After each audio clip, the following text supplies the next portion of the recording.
ഇത് പറയാൻ കാരണം കഴിഞ്ഞ സെപ്റ്റംബർ 7-ാം തീയതി ഞാനിവിടെ ഇല്ലായിരുന്നു, ഞാൻ കൽക്കട്ടയിലായിരുന്നു. അപ്പോൾ അവിടെ ഞാൻ ഉറങ്ങിയപ്പോൾ അന്ന് മാതാവിൻ്റെ ജന്മദിനത്തിൻ്റെ തലേ ദിവസം രാത്രിയാണത്. അപ്പോൾ എനിക്കൊരു സ്വപ്നമുണ്ടായി. ഞാൻ രാവിലെ എഴുന്നേറ്റ് അടുത്ത മുറിയിൽ പോയി. വിജയകുമാർ എൻ്റെ കൂടെ ഉണ്ടായിരുന്നു. പുള്ളി അടുത്ത മുറിയിലാണ് താമസിക്കണം. അപ്പോൾ ഞാൻ പറഞ്ഞു, സാറേ ഇന്ന് മാതാവിൻ്റെ ജന്മദിനമാണ്, ഹാപ്പി മെരിമസ് എന്നൊക്കെ പറഞ്ഞ് സാറിന് വിഷ് ചെയ്തേച്ചും ഞാൻ സാറിനോട് പറഞ്ഞു, സാറേ ഇന്ന് വെളുപ്പിന് ഒരു 3 മണിയായപ്പോൾ അമ്മ പറഞ്ഞു കവനൻറ്റിന് ഡിസ്പോസിഷൻ ഉണ്ടെന്ന് പറഞ്ഞ്. ഡിസ്പോസിഷൻ എന്ന വാക്കാണ് അമ്മ ഉപയോഗിച്ചത്. അപ്പോൾ ഞാൻ സാറിനോട് ഇത് പറഞ്ഞു. അപ്പോൾ എന്നോട് ചോദിച്ചു എന്താണ് ഡിസ്പോസിഷൻ എന്നോട് ചോദിച്ചു. അപ്പോൾ ഞാൻ പറഞ്ഞു, നമ്മൾ മലയാളത്തിൽ എന്നാ പറയണത് ഡിസ്പോസിഷന്? അനുകൂലമായ ഒരു സ്ഥിതി, ഒരു നിലപാട്. അത് ഡിസ്പോസിഷൻ പല അർത്ഥമുണ്ട്. സ്പിരിച്വൽ ഡിസ്പോസിഷൻ ഉണ്ട്, ഇമോഷണൽ ഡിസ്പോസിഷൻ. ഒരു സ്വഭാവമാണ് ശരിക്കും പറഞ്ഞാൽ. അപ്പം അപ്പോൾ സാറിനും അത് ആദ്യം പറഞ്ഞപ്പോൾ മനസ്സിലായില്ല ശരിക്കും. ഞാൻ പിന്നെ അത് ഈ ദിവസങ്ങളിലൊക്കെ അതിൻ്റെ കറക്റ്റ്നെസ് കിട്ടാൻ വേണ്ടി അങ്ങനെ പ്രാർത്ഥിച്ച് വെയിറ്റ് ചെയ്യുകയായിരുന്നു. അമ്മ എന്താ ഈ നിങ്ങൾ മാതാവിൻ്റെ കൂടെ ജീവിക്കുമ്പോൾ നിങ്ങൾക്കറിയാമല്ലോ, എല്ലാം ആദ്യം വേണ്ടത് ശ്രദ്ധയാണ് വേണ്ടത്. മാതാവിൻ്റെ ഉടമ്പടിയായി കഴിഞ്ഞാൽ പിന്നെ നിങ്ങൾ ശ്രദ്ധ വേണം നിങ്ങൾക്ക്. ഇപ്പം നിങ്ങൾക്ക് ഇപ്പോൾ പ്രഗ്നൻ്റ് ആയി കഴിഞ്ഞാൽ ഇപ്പോൾ നിങ്ങൾ കല്യാണം കഴിച്ചു, ഉടനെ പ്രഗ്നൻ്റ് ആയി കഴിയുമ്പോൾ എന്താ, അവർക്ക് നേരത്തെ പ്രഗ്നൻ്റ് ആകുന്നതിന് മുമ്പ് ഉണ്ടായിരുന്ന മാനസികാവസ്ഥ അല്ലല്ലോ. അവർക്ക് പ്രത്യേക കുഞ്ഞിനെക്കുറിച്ചാണ് പിന്നെ ശ്രദ്ധയുള്ളത്. കുഞ്ഞിനൊന്നും കേട് വരരുത് എന്ന രീതിയിൽ അവർ ഇരിപ്പ് നോക്കും, അവർ കിടക്കുമ്പോൾ നോക്കും, ചരിയണ നോക്കും, എല്ലാം നോക്കും. അപ്പോൾ അതെന്താ കാര്യം വെച്ച് കഴിഞ്ഞാൽ ആവശ്യമായ ഓക്സിജനും അതുപോലെ തന്നെ കുഞ്ഞിന് കിട്ടി സ്വസ്ഥമായി അത് വളരുക എന്നുള്ള ഒരു ഉദ്ദേശമാണ് അമ്മയ്ക്കുള്ളത്. അതൊരു ഡിസ്പോസിഷനാണ് ശരിക്കും പറഞ്ഞാൽ. ഇപ്പോൾ മനസ്സിലായില്ലേ കാര്യങ്ങൾ പെട്ടെന്ന്? അതാണ് എൻ്റെ കാര്യം. അത് അനുകൂലമായ നമ്മുടെ മാനസികമായ ഒരു സഹകരണം, അനുകൂലമായ സഹകരണം. അതിനാണ് അച്ഛൻ ക്ലൈമറ്റ് എന്ന് പറഞ്ഞത്, കവനൻ്റെ ക്ലൈമറ്റ്. ഈ കവനൻ്റെ ക്ലൈമറ്റ് ഈ ദിവസങ്ങളിൽ ഈ ദിവസങ്ങളിൽ വന്ന സാക്ഷ്യങ്ങളെല്ലാം ഞാൻ പരിശോധിക്കുകയായിരുന്നു. എവിടെയാണ് അമ്മ സെപ്റ്റംബർ 7 പറഞ്ഞ ക്ലൈമറ്റ് ഡിസ്പോസിഷൻ എവിടെയൊക്കെയാണ് ഉള്ളതെന്നാണ് ഞാൻ ഈ ദിവസങ്ങളിൽ സാക്ഷ്യം കേട്ടപ്പോൾ നോക്കിയത്. അപ്പോൾ അതിലെനിക്ക് കുറേ സാക്ഷ്യങ്ങൾ അങ്ങനെ കിട്ടി. ക്ലൈമറ്റ് ഡിസ്പോസിഷനുള്ള ഒത്തിരി സാക്ഷ്യങ്ങൾ കിട്ടി. അതിലൊരു സാക്ഷ്യം ജിൻസി അലക്സ് കൊല്ലങ്കോട്. അവിടെ സാക്ഷ്യം, അവിടെ ഭർത്താവിന് കിഡ്നിയുടെ അസുഖമാണ്. അപ്പോൾ ഉടനെ അവരെ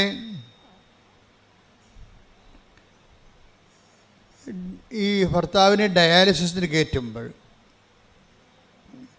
ഇവർക്കാണെങ്കിൽ കാര്യം അവർ ചെറുപ്പമാണ്. അപ്പോൾ പെട്ടെന്നിങ്ങനെ ഒരു കിഡ്നിക്ക് അസുഖം വന്നപ്പോൾ നമ്മൾ പറയില്ലേ, പച്ചമലയാളത്തിൽ പറഞ്ഞ നിന്നിടം മറന്നു പോകണമെന്ന് പറയത്തില്ലേ. അപ്പം അങ്ങനെ ഒരവസ്ഥ ആണ് അവിടെ ഉള്ളതെല്ലാം. പക്ഷേ ഇവൾ ഈ ഉടമ്പടി എടുത്തിരിക്കും. കിഡ്നി അസുഖമാണെന്ന് കേട്ടപ്പോൾ തന്നെ വന്ന് ഉടമ്പടി എടുത്ത് കഴിയുമ്പോൾ ഒരു ഡിസ്പോസിഷൻ രൂപപ്പെട്ട് വരും. ചിലർക്ക് ഉണ്ടാകത്തില്ല. ചിലരിങ്ങനെ ഓട്ടോമാറ്റിക്കായിട്ട് വന്ന് യാന്ത്രികമായിട്ട് എടുത്തുകൊണ്ട് പോണ കാരണം അവർക്കുണ്ടാകത്തില്ല. ചിലർ ശ്രദ്ധയോടുകൂടിയാണ് എടുക്കുക. കാര്യം ഞാൻ ഉടമ്പടിയാകുമ്പോൾ അമ്മയുമായിട്ട് ഞാൻ ഉടമ്പടിയിലാണ്, ഇനിയുള്ള കാലമെല്ലാം എൻ്റെ കാര്യം അമ്മ നോക്കിക്കൊള്ളും. അതാണ് അതിൻ്റെ ഒരു മാനസികാവസ്ഥയാണത്. കാലാവസ്ഥയെന്ന് ഞാൻ പറഞ്ഞ കാര്യം മാനസിക കാലാവസ്ഥയാണ്. അപ്പം നേരത്തെ ഉണ്ടായിരുന്നതിനേക്കാൾ ഉടമ്പടി എടുക്കുന്നതിന് മുമ്പുണ്ടായിരുന്ന കാലാവസ്ഥയെക്കാളും വ്യത്യസ്തമായ കാലാവസ്ഥയാണിത്. ഇവള് വളരെ എത്ര തിരക്കാണെങ്കിലും നമ്മൾ ദൈവമായിട്ട് ഒരു ഉടമ്പടി റിലേഷൻസ് വരികയല്ലേ. അപ്പം നമുക്ക് കുറച്ച് ഉത്തരവാദിത്തമുണ്ട്. ദൈവത്തിനും കുറച്ച് ഉത്തരവാദിത്വമുണ്ട്. ദൈവത്തിൻ്റെ ഉത്തരവാദിത്വം എന്താണ്? നമ്മളെ സംരക്ഷിക്കുക, വളർത്തുക, നിലനിർത്തുകയാണ് ദൈവത്തിൻ്റെ ഉത്തരവാദിത്വം. നമ്മുടെ ഉത്തരവാദിത്വം എന്താ? ദൈവത്തിന് പ്രവർത്തിക്കാൻ പറ്റുന്ന രീതിയിൽ നമ്മളെ തന്നെ പരുവപ്പെടുത്തുകയാണ് നമ്മുടെ ഉത്തരവാദിത്വം. അപ്പോൾ ഇത് ഈ ഗ്രിൻസി വളരെ ഭംഗിയായിട്ട് ചെയ്യുന്നുണ്ട്. കാര്യം അവൾ സീരിയസ് ആയിട്ടാണ്, പ്രാർത്ഥിച്ചാണ് വന്നത് ഉടമ്പടി എടുക്കുന്നത്. പ്രാർത്ഥിച്ച് വന്നെടുത്തിട്ട് ഈ ഉടമ്പടിയോട് കൂടി ഞാനും ദൈവവും തമ്മിൽ വളരെ ഉത്തരവാദിത്വമുള്ള ഉടമസ്ഥ ബന്ധത്തിലേക്ക് വരികയാണ്. അതാണ് നമ്മൾ സാധാരണ കേവല മനുഷ്യനും ഉടമ്പടി മനുഷ്യനും തമ്മിലുള്ള വ്യത്യാസം. ഉടമ്പടിയിലെ അനുദിന ജീവിതത്തിൽ നമ്മൾ ഉത്തരവാദിത്വമുള്ള ഒരു ഉടമസ്ഥ ജീവിതത്തിലേക്ക്, ദൈവത്തിൻ്റെതാണെന്ന് നമ്മളെല്ലാവരും പറയും, നമ്മൾ ദൈവത്തിൻ്റെ മക്കളാണെന്ന് നമ്മളെല്ലാവരും പറയും. അങ്ങനെ ആർക്കും പറയാം, അതിനൊരു കുഴപ്പമില്ല. ദൈവം അല്ലെന്ന് പറയുന്നിടത്തോളം കാലം നമുക്കാണെന്ന് പറഞ്ഞുകൊണ്ടിരിക്കാം. പക്ഷേ ആ പുസ്തകത്തിലെ പശു ചില സമയത്ത് പുല്ല് തിന്നത്തില്ല. എന്താ കാര്യം? ഈ എല്ലാ കാര്യങ്ങളും സാധൂകരിക്കണം, ജസ്റ്റിഫൈ ചെയ്യണം. വിശ്വാസത്തിന് അങ്ങനെ ഒരു പ്രശ്നമുണ്ട്. വിശ്വാസം ജസ്റ്റിഫൈഡ് ആകണത് പ്രവൃത്തികളിലൂടെയാണ്. അതാണ് പ്രവൃത്തി കൂടാതെയുള്ള വിശ്വാസം. ഞാൻ വിശ്വാസിയാണെന്ന് ആർക്കും പറയാം. Take the bed of God. ശ്രദ്ധിക്കട്ടെ. ഹല്ലേലൂയ, ഹല്ലേലൂയ, ഹല്ലേലൂയ. യേശുവേ നന്ദി. ഹല്ലേലൂയ, ഹല്ലേലൂയ. യാക്കോബ് 2:24 മനുഷ്യൻ വിശ്വാസം കൊണ്ട് മാത്രമല്ല, പറഞ്ഞേ, മനുഷ്യൻ വിശ്വാസം കൊണ്ട് മാത്രമല്ല പ്രവൃത്തികളാലുമാണ് നീതീകരിക്കപ്പെടുന്നതെന്ന് നിങ്ങൾ അറിയുന്നു. അപ്പം വിശ്വാസം കൊണ്ട്, അതിനെ വിശ്വാസത്തെ സാധൂകരിക്കുന്നതാണ് എന്ത്? നമ്മുടെ വിശ്വാസം ആത്മാർത്ഥമാണ്. നമ്മുടെ വിശ്വാസത്തെ അത് ആത്മാർത്ഥതയുള്ളതാണെന്ന് തെളിയിക്കാൻ ആർക്കാണ് ബാധ്യത? നമുക്ക് ബാധ്യതയുണ്ട്. എപ്പോഴും ശ്രദ്ധിക്കണം. അല്ല, ഞാനൊരു ക്രിസ്ത്യൻ കുടുംബത്തിൽ ജനിച്ചു, അല്ലെങ്കിൽ ഞാൻ അക്രൈസ്തവ കുടുംബത്തിൽ ജനിച്ചു, ഇപ്പോഴും ഞാൻ ഈശോയിൽ വിശ്വസിക്കണോ എന്ന് പറഞ്ഞിട്ട് കാര്യമില്ല. അത് സത്യമാണെന്ന് തെളിയിക്കാനുള്ള ബാധ്യത, ആത്മാർത്ഥത നമുക്കുണ്ടാകണം. അപ്പോൾ ഇങ്ങനെ ഈ ആത്മാർത്ഥതയാണ് അതിൻ്റെ പിന്നിലുള്ള ആത്മാർത്ഥതയാണ് അതിനെ സാധൂകരിക്കണത്. പ്രാർത്ഥിക്കുക. കർത്താവേ, എൻ്റെ വിശ്വാസത്തെ അതിന് അനുയോജ്യമായ പ്രവർത്തനങ്ങളാൽ സാധൂകരിക്കാൻ എന്നെ സഹായിക്കണമേ. അപ്പം എല്ലാ വിഷയങ്ങളും പ്രാർത്ഥനയാണെങ്കിലും, ഇപ്പം നീ പ്രാർത്ഥിക്കണമെന്ന്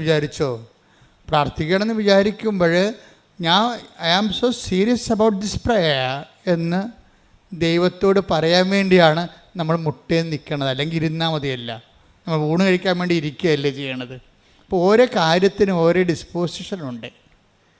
ഓരോ കാര്യത്തിന്, എല്ലാ കാര്യത്തിനും കൂടി ഒരു രീതി അല്ലല്ലോ.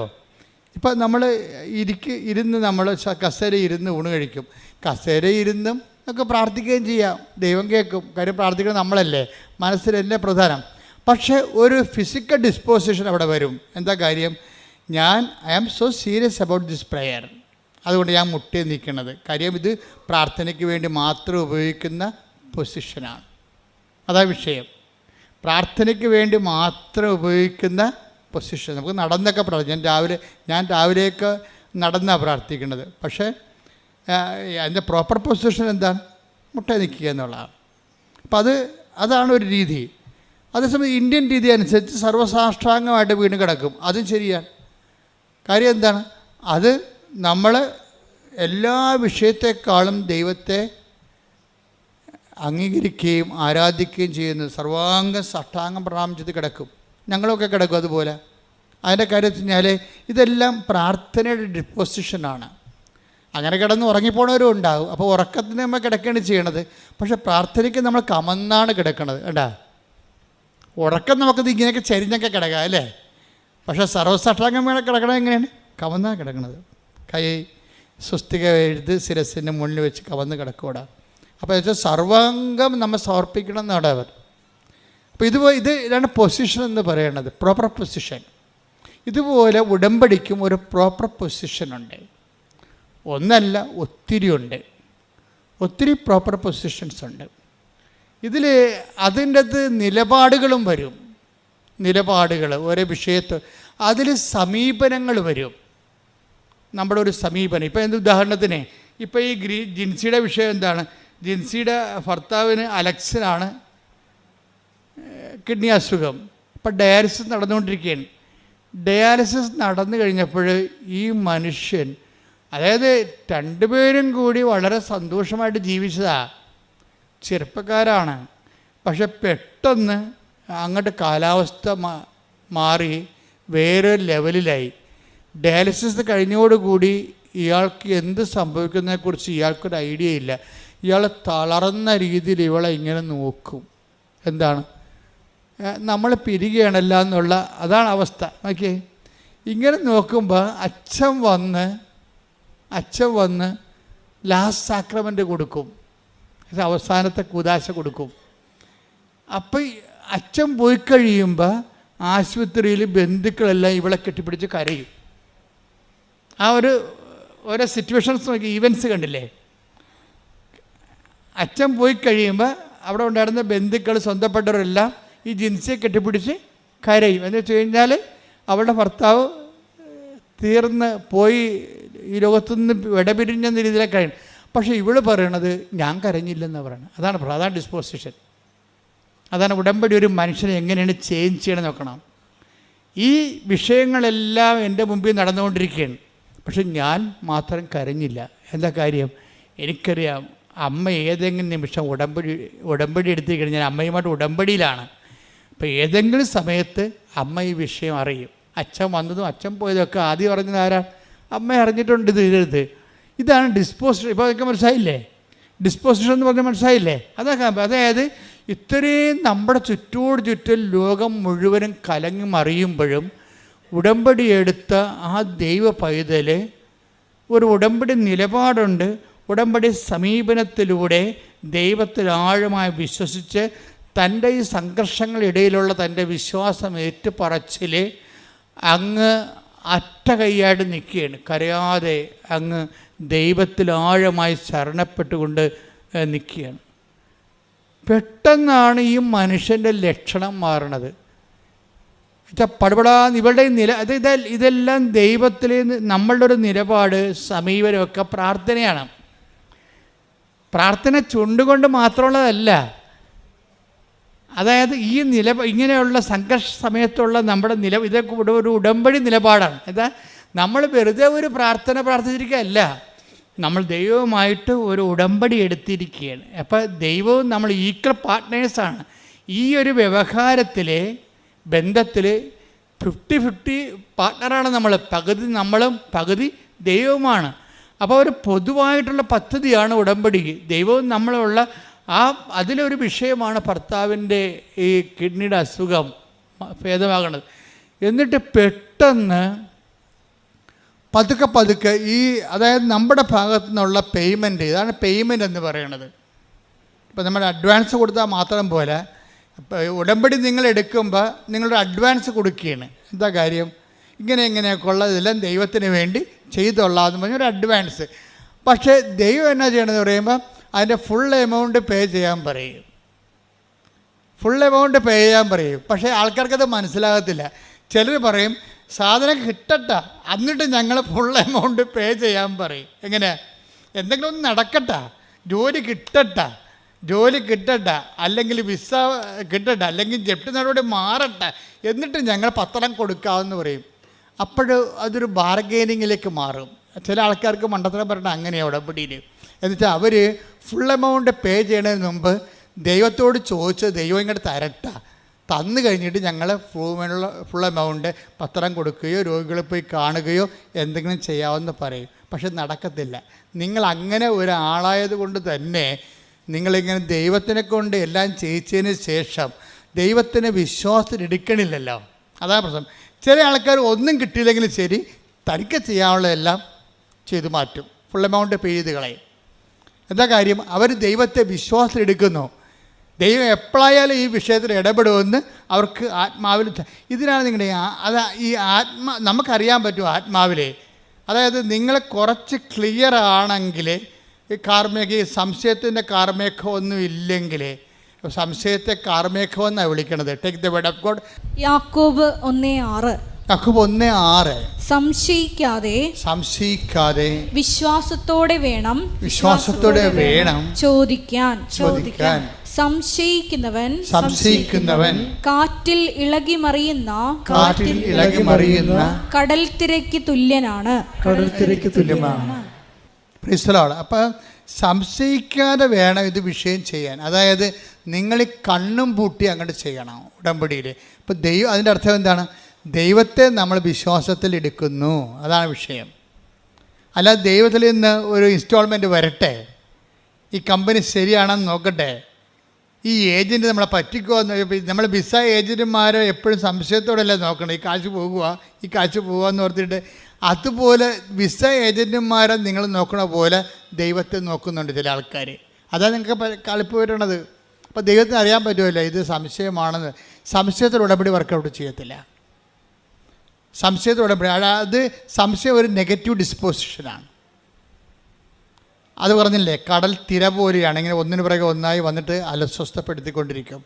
അപ്പോൾ അത് കട്ടൻഡേറ്റായിട്ട് ഇൻവെസ്റ്റ് ചെയ്യണതാണ് ഏറ്റവും നല്ലത്. പ്രാർത്ഥിക്കുക, കർത്താവായ ദൈവമേ, ഉടമ്പടി നിബന്ധനകളെ നിർബാധം നിറവേറ്റാൻ എനിക്ക് പ്രത്യേകമായ അഭിഷേകം നൽകണം. ഇവര് അച്ഛൻ സ്വന്തം ഭർത്താവിന് അന്ത്യകുദാശം നൽകി പിരിയുമ്പോൾ ബന്ധുക്കൾ ഇവിടെ കെട്ടിപ്പിടിച്ച് കരയുമ്പോൾ ഇവൾ വേങ്ങലടിച്ച് അവിടെ കൂടെ കരയേണ്ടതാണ്. ശരിക്കും പറഞ്ഞ് എല്ലാം തീർന്നെന്നും പറഞ്ഞുകൊണ്ട് കരയേണ്ടതാണ്. ഇവിടെ കരയാത്തതിൻ്റെ കാരണം ഇവിടെ വിശ്വാസം, പ്രത്യാശ ഇവർക്ക് കൊടുക്കുന്നുണ്ട്. പ്രത്യാശ എന്താണ് നമുക്ക് നൽകണത്? പ്രത്യാശ നമ്മളെ നിരാശരാക്കുന്നില്ല. പ്രത്യാശ എപ്പോഴാണ് നമ്മൾ നിരാശരാക്കാത്തത്? നമ്മൾ ചിന്തിയിരിക്കുന്ന പരിശുദ്ധാത്മാവിനാൽ ദൈവത്തിൻ്റെ സ്നേഹമെന്തെന്ന്. ടേക്ക് ദ വേർഡ് ഓഫ് റോമർ 5:5. ശ്രുതികട ഹല്ലേലൂയ. 5:5. പ്രത്യാശ നമ്മെ നിരാശരാക്കുന്നില്ല. എന്ന് പറഞ്ഞ പ്രത്യാശ നമ്മളെ നിരാശരാക്കുന്നില്ല. കാരണം നമുക്ക് നൽകപ്പെട്ടിരിക്കുന്ന പരിശുദ്ധാത്മാവിലൂടെ ദൈവത്തിന്റെ സ്നേഹം നമ്മുടെ ഹൃദയങ്ങളിലേക്ക് ചൊരിയപ്പെട്ടിരിക്കുന്നു. അപ്പൊ ഇതാണ് വിഷയം. അതായത് ഉടമ്പടി എടുക്കുമ്പോഴേ ജിൻസിക്ക് ഇതിന് ഇനിയുള്ള എല്ലാ അതിജീവനങ്ങൾക്കും ആവശ്യമായ ആത്മാഭിഷേകം കിട്ടിയിട്ടുണ്ടാണ്, പരിശുദ്ധാത്മാവിനെ. അല്ല വെറുതെ നിൽക്കാൻ പറ്റത്തില്ല. അതായത് എല്ലാവരും അന്ത്യകുദാശം നൽകിയിട്ട് സ്വന്തം ഭർത്താവിന് അന്ത്യകുദാശം നൽകിക്കൊണ്ട് അച്ഛൻ പിരിയുമ്പോൾ ബന്ധുക്കളെല്ലാം ഇവളെ കെട്ടിപ്പിടിച്ച് കരയുമ്പോൾ ഇവളിങ്ങനെ വളരെ നിശ്ചയദാർഢ്യത്തോടെ നിൽക്കുന്നത് പ്രത്യാശ കൊണ്ടാണ്. എന്താ കാര്യം? ഞാൻ ഉടമ്പടി എടുത്തിട്ടുണ്ട്, എൻ്റെ ഭർത്താവിൻ്റെ ജീവിതത്തിൽ ഇത് അവസാന വാക്കല്ല, ദൈവത്തിൻ്റെതാണ് അവസാന വാക്ക്. ഇന്നല്ലെങ്കിൽ അടുത്ത നിമിഷം ദൈവം പ്രവർത്തിക്കുമെന്ന് ഇവിടെ പ്രത്യാശിക്കുന്നു. അവിടെ എന്തുകൊണ്ടാണ് പ്രത്യാശിക്കണമെന്നാണ് വചനം പറയണത്. എന്താണ്? പ്രത്യാശ നമ്മളെ നിരാശരാക്കുന്നില്ല. എന്താ കാര്യം? അപ്പോൾ അത് ഉടമ്പടി എടുത്തവരും എടുക്കാത്തവരും നമ്മൾ വ്യത്യാസം കണ്ട. എടുക്കാത്തവർ കെട്ടിപ്പിടിച്ച് കരയുന്നു, ഉടമ്പടി എടുത്തവർ അവർക്ക് എന്താ കിട്ടിയിരിക്കേണ്ടത്? പ്രത്യാശ കിട്ടിയിരിക്കുകയാണ്. എന്താണ്?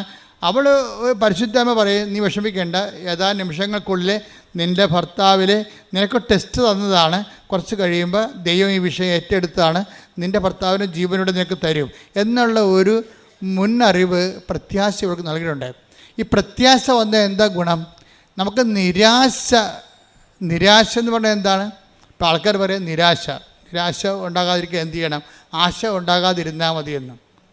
പണ്ട് ബുദ്ധനൊക്കെ അങ്ങനെ പറഞ്ഞുകൊണ്ടിരുന്നത്, ആശ ഉണ്ടാകാതിരുന്നാൽ മതിയെന്ന്. പക്ഷേ ബൈബിൾ പറയും, ബൈബിൾ അതിനെ ഈ അണ്ടേ കൊണ്ടേ വളം വെക്കത്തില്ല, ഡയറയുടെ റൂട്ടിലേ വളം വെക്കത്തുള്ളൂ. ബൈബിൾ എന്താ പറയണത്? പ്രത്യാശ ഉണ്ടെങ്കിൽ സ്വാഭാവികമായിട്ടും നിനക്ക് നിരാശ ഉണ്ടാകത്തില്ല. എന്തുകൊണ്ടാണ് നിനക്ക് നിരാശ ഉണ്ടാകാത്തത്? എന്താണെന്ന് വെച്ച് കഴിഞ്ഞാൽ പരിശുദ്ധാത്മാവ് നിനക്ക് അറിവ് നൽകും. അതാണ് വിഷയം. എന്താണ്? ഈ ഉടമ്പടിയോടുകൂടി നീ പരിശുദ്ധാത്മാവിൻ്റെ പ്രത്യേകമായ ഇടപെടലിനും കമ്മ്യൂണിക്കേഷനിലാകും നീ ദൈവമായിട്ട്. അപ്പോൾ ഒരു ആന്തരികമായൊരു കമ്മ്യൂണിക്കേഷൻ കിട്ടിക്കഴിഞ്ഞാൽ നിനക്ക് ആന്തരിക ഉറപ്പ് ലഭിക്കും. ഇപ്പോൾ എല്ലാവരും കിടന്ന് വിഷമിക്കുമ്പോഴും ഇപ്പോൾ ചില സ്നേഹബന്ധങ്ങളൊക്കെ ഉണ്ടാകുമല്ലോ. അപ്പോൾ ഒത്തിരി കല്യാണ മന്ദിരം പോണ്, അവളെ ഒന്നിനും കെട്ടണില്ല, ഒന്നിനും സമ്മതിക്കണില്ല അവൾ. അപ്പോഴേ അപ്പനും അല്ലേ അവളെ ഏറ്റവും അടുത്തറിയാവുന്നത് അവളുടെ ആങ്ങളൊക്കെയായിരിക്കും. ആങ്ങളക്ക് മറ്റുള്ള കാര്യങ്ങളൊക്കെ അറിയാവുന്ന ആളായിരിക്കും. വന്ന് ചോദിക്കും, എടി നീ ഇങ്ങനെ നിൽക്കണത് എന്താ, നിനക്ക് വല്ല ഉറപ്പം കിട്ടിയിട്ടുണ്ടാന്ന് ചോദിക്കും. എന്ന് വെച്ച് കഴിഞ്ഞാൽ അവൾക്കല്ലേ അറിയാൻ പാടില്ല ഉറപ്പ് കിട്ടിയിട്ടുണ്ടാകുന്നത്. ഇതൊരു മറ്റു മനുഷ്യരോട് പറയാൻ പാടില്ലാത്തൊരു ഉറപ്പാണ്, ദൈവവും തമ്മിലുള്ള ബന്ധത്തിലുണ്ടാകുന്ന ഉറപ്പുകൾ. അതെപ്പോഴും ഇപ്പം നിങ്ങൾക്ക് മനസ്സിലായില്ലേ, ഞാൻ നിങ്ങൾക്ക് മനസ്സിലാകുന്ന ഭാഷയിലാണ് സംസാരിക്കുന്നത്.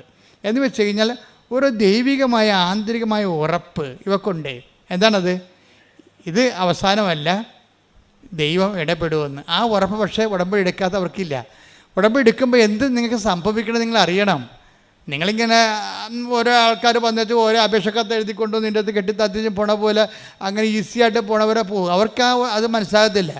പക്ഷേ ഇത് ഉടമ്പടി വളരെ കാമ്പെക്കൊണ്ട് ശ്രദ്ധയോടെ ക്ലാസ്സെല്ലാം കേട്ട് താൻ എന്തിനാണ് ഉടമ്പടി എടുക്കണതെന്ന് എന്ന് ഒക്കെ നല്ല നിശ്ചയത്തോടെ ഉടമ്പടി എടുക്കുന്നവർക്ക് അവരുടെ അറിവിന് ആനുപാതികമായ ഒരു അനുഭവം ഉണ്ടാകും. എപ്പോഴും നമ്മൾ ശ്രദ്ധിക്കേണ്ടത് ഇതെല്ലാം വർക്കൗട്ട് ചെയ്യണത് ഒരു അനുഭവത്തിൻ്റെ വെളിച്ചത്തിലാണ്. അനുഭവം ഉണ്ടാകണമെങ്കിൽ എന്ത് ചെയ്യണം? ആദ്യം അറിവുണ്ടാകണം. അറിവെന്ന് പറഞ്ഞ് എന്തുമാത്രം അറിവാണെന്ന് എനിക്കറിയത്തില്ല. ഞാൻ 10-38 കൊല്ലമായി ഈ ശുശ്രൂഷ ചെയ്തുകൊണ്ടിരിക്കുന്നതാണ്. ഇപ്പോഴും ഈ വിഷയത്തിൽ പുതിയ കാര്യങ്ങളാണ് കർത്താവ് പറയണത്. അപ്പോൾ അറിവ് എവിടെ ചെന്ന് എത്തുമെന്ന് ഒരു പിടിയുമില്ല. നമ്മൾ ചിലപ്പോൾ ഇപ്പോഴും ABCD തന്നെ ആയിരിക്കും ചിലപ്പോൾ ആധ്യാത്മികതയുടെ. എന്നു കഴിഞ്ഞാൽ ഇതിൻ്റെ അകത്ത് വെച്ച് കഴിഞ്ഞാൽ അറിവാണ് നമുക്ക് എന്ത് തരണത്? അനുഭവം തരണത്. അപ്പം അനുഭവത്തിൻ്റെ അകത്ത് മൈനർ എക്സ്പീരിയൻസ് ഉണ്ട്, മേജർ എക്സ്പീരിയൻസ് ഉണ്ട്. ഇപ്പം മൈനർ എക്സ്പീരിയൻസിന് മൈനറായിട്ടുള്ള അറിവൊക്കെ മതി. മേജർ എക്സ്പീരിയൻസിന് മേജർ ആയിട്ടുള്ള വിസ്റ്റം വേണം. ഇതാണ് നമ്മൾ കൂടുതൽ ആഴങ്ങളിലേക്ക് നീക്കി വലയിറക്കാൻ ഈശോ പറയത്തില്ലേ? ഈശോ എന്താ take the word of God ശ്രദ്ധിക്കട്ടെ. ഹല്ലേലൂയ ലൂക്കാ 5:4. ലൂക്കാ 5:4. സംസാരിച്ചു തീർന്നപ്പോൾ സംസാരിച്ചു തീർന്ന അപ്പം ഈശോ പ്രസംഗിക്കായിരുന്നു അവരോട് കടൽത്തീരത്തിൽ വെച്ച്.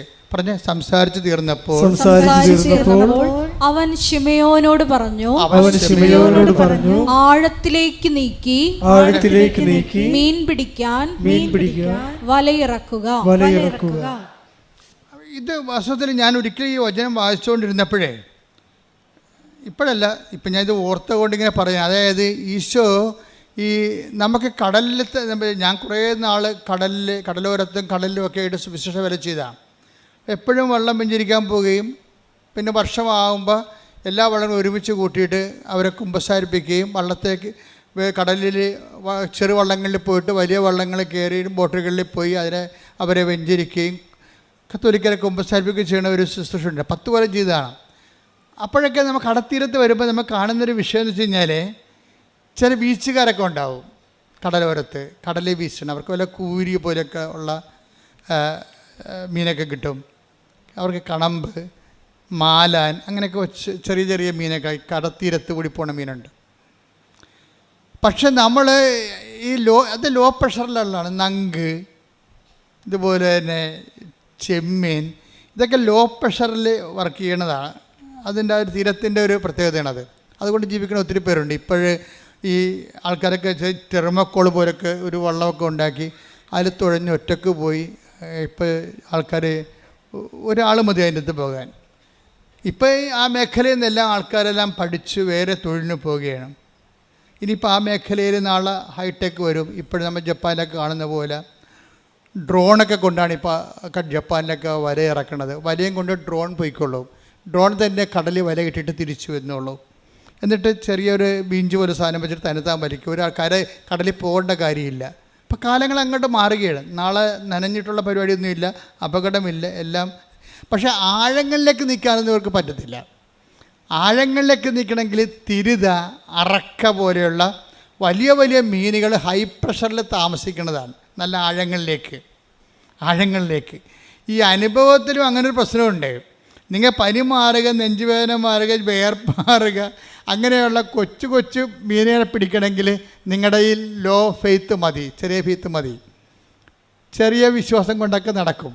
പക്ഷേ ഒരു സീരിയസ് അഗ്നി പരീക്ഷ വന്നു കഴിഞ്ഞാൽ അത് വലിയ മീനാണ്. അതിന് ആധ്യാത്മികതയുടെ ആഴങ്ങളിലേക്ക് പോകണം. എന്താ കാര്യം? ചൊല്ലൽ കൊണ്ട് പറ്റത്തില്ല. പിന്നെ എന്താണ്? ചെയ്യൽ വേണം. എന്ന് ചെയ്യുമ്പോൾ എന്താ സംഭവിക്കണത്?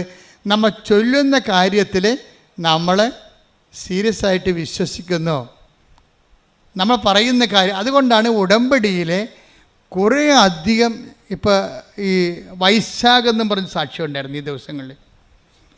വൈശാഖിൻ്റെ വിഷയം എന്ന് വെച്ചാൽ, വൈശാഖ് പണ്ട് കൃപാസനത്തിൻ്റെ ഒരു ശത്രുവായിരുന്നു. കൃപാസനത്തിൻ്റെ ഏറ്റവും വലിയ മിത്രങ്ങൾ ആകാൻ പോണവർ ആദ്യം ശത്രുവാകും, പിന്നീട് അവർ മിത്രങ്ങളാകണത്. കാര്യം വെച്ച് കഴിഞ്ഞാൽ ഇവരിലൂടെ കൃപാസനത്തെ വളർത്തിയത് മുഴുവനും കൃപാസനത്തിൻ്റെ മിത്രങ്ങളെ പോലെ തന്നെ ശത്രുക്കൾക്കും പ്രാധാന്യം ഉണ്ടായി ഒരു കാലത്ത്. കാര്യം ഇവിടെ ആദ്യം അറ്റാക്ക് ചെയ്തത് യുക്തിവാദികളാണ്. മാസങ്ങളോളം അവർ യോഗം ചേർന്ന് ഈ അടയാളങ്ങളൊക്കെ കണ്ടിട്ട് ആൾക്കാർക്കൊക്കെ ഒരു വിശ്വാസം കുറവുള്ളവർക്ക് അസ്വസ്ഥത ഉണ്ടാകുമല്ലോ. വിശ്വാസം കുറവുള്ളവർക്കും ദൈവത്തെ ചുമ്മാ ഒരു ആഡംബരമായിട്ടും അധികാരത്തിനായിട്ട് ഉപയോഗിക്കുന്നവരുണ്ട്. അവർക്കെല്ലാം അടയാളങ്ങൾ അസ്വസ്ഥത ഉണ്ടാക്കും. അപ്പം അതുപോലെ അങ്ങനെ ഒരു കാലം ഉണ്ടായിരുന്നു ഇവിടെ. പക്ഷേ അതിലൊരാളായിരുന്നു ഈ വൈശാഖ് എന്ന് പറഞ്ഞ ആൾ. ഇത് തട്ടിപ്പാണ്, ഭൂലോക തട്ടിപ്പാണ്, ആനകൂന എന്നൊക്കെ പറഞ്ഞാൽ പൈസ ഉണ്ടാക്കാൻ വേണ്ടിയാണെന്നൊക്കെ 10, 20, 25, 40 കേരളത്തിൽ ഏറ്റവും കൂടുതൽ അറ്റാക്ക് വാങ്ങിച്ച ഒരു വൈദികനാണ് ഞാൻ ഒരു കാലത്ത്. ഞാൻ കൂളായിട്ടേക്ക് എൻ്റെ ജപമാല ഉള്ളിടത്തോളം കാലം ആർക്കും തോൽപ്പിക്കാൻ പറ്റത്തില്ല. എന്താ കാര്യം?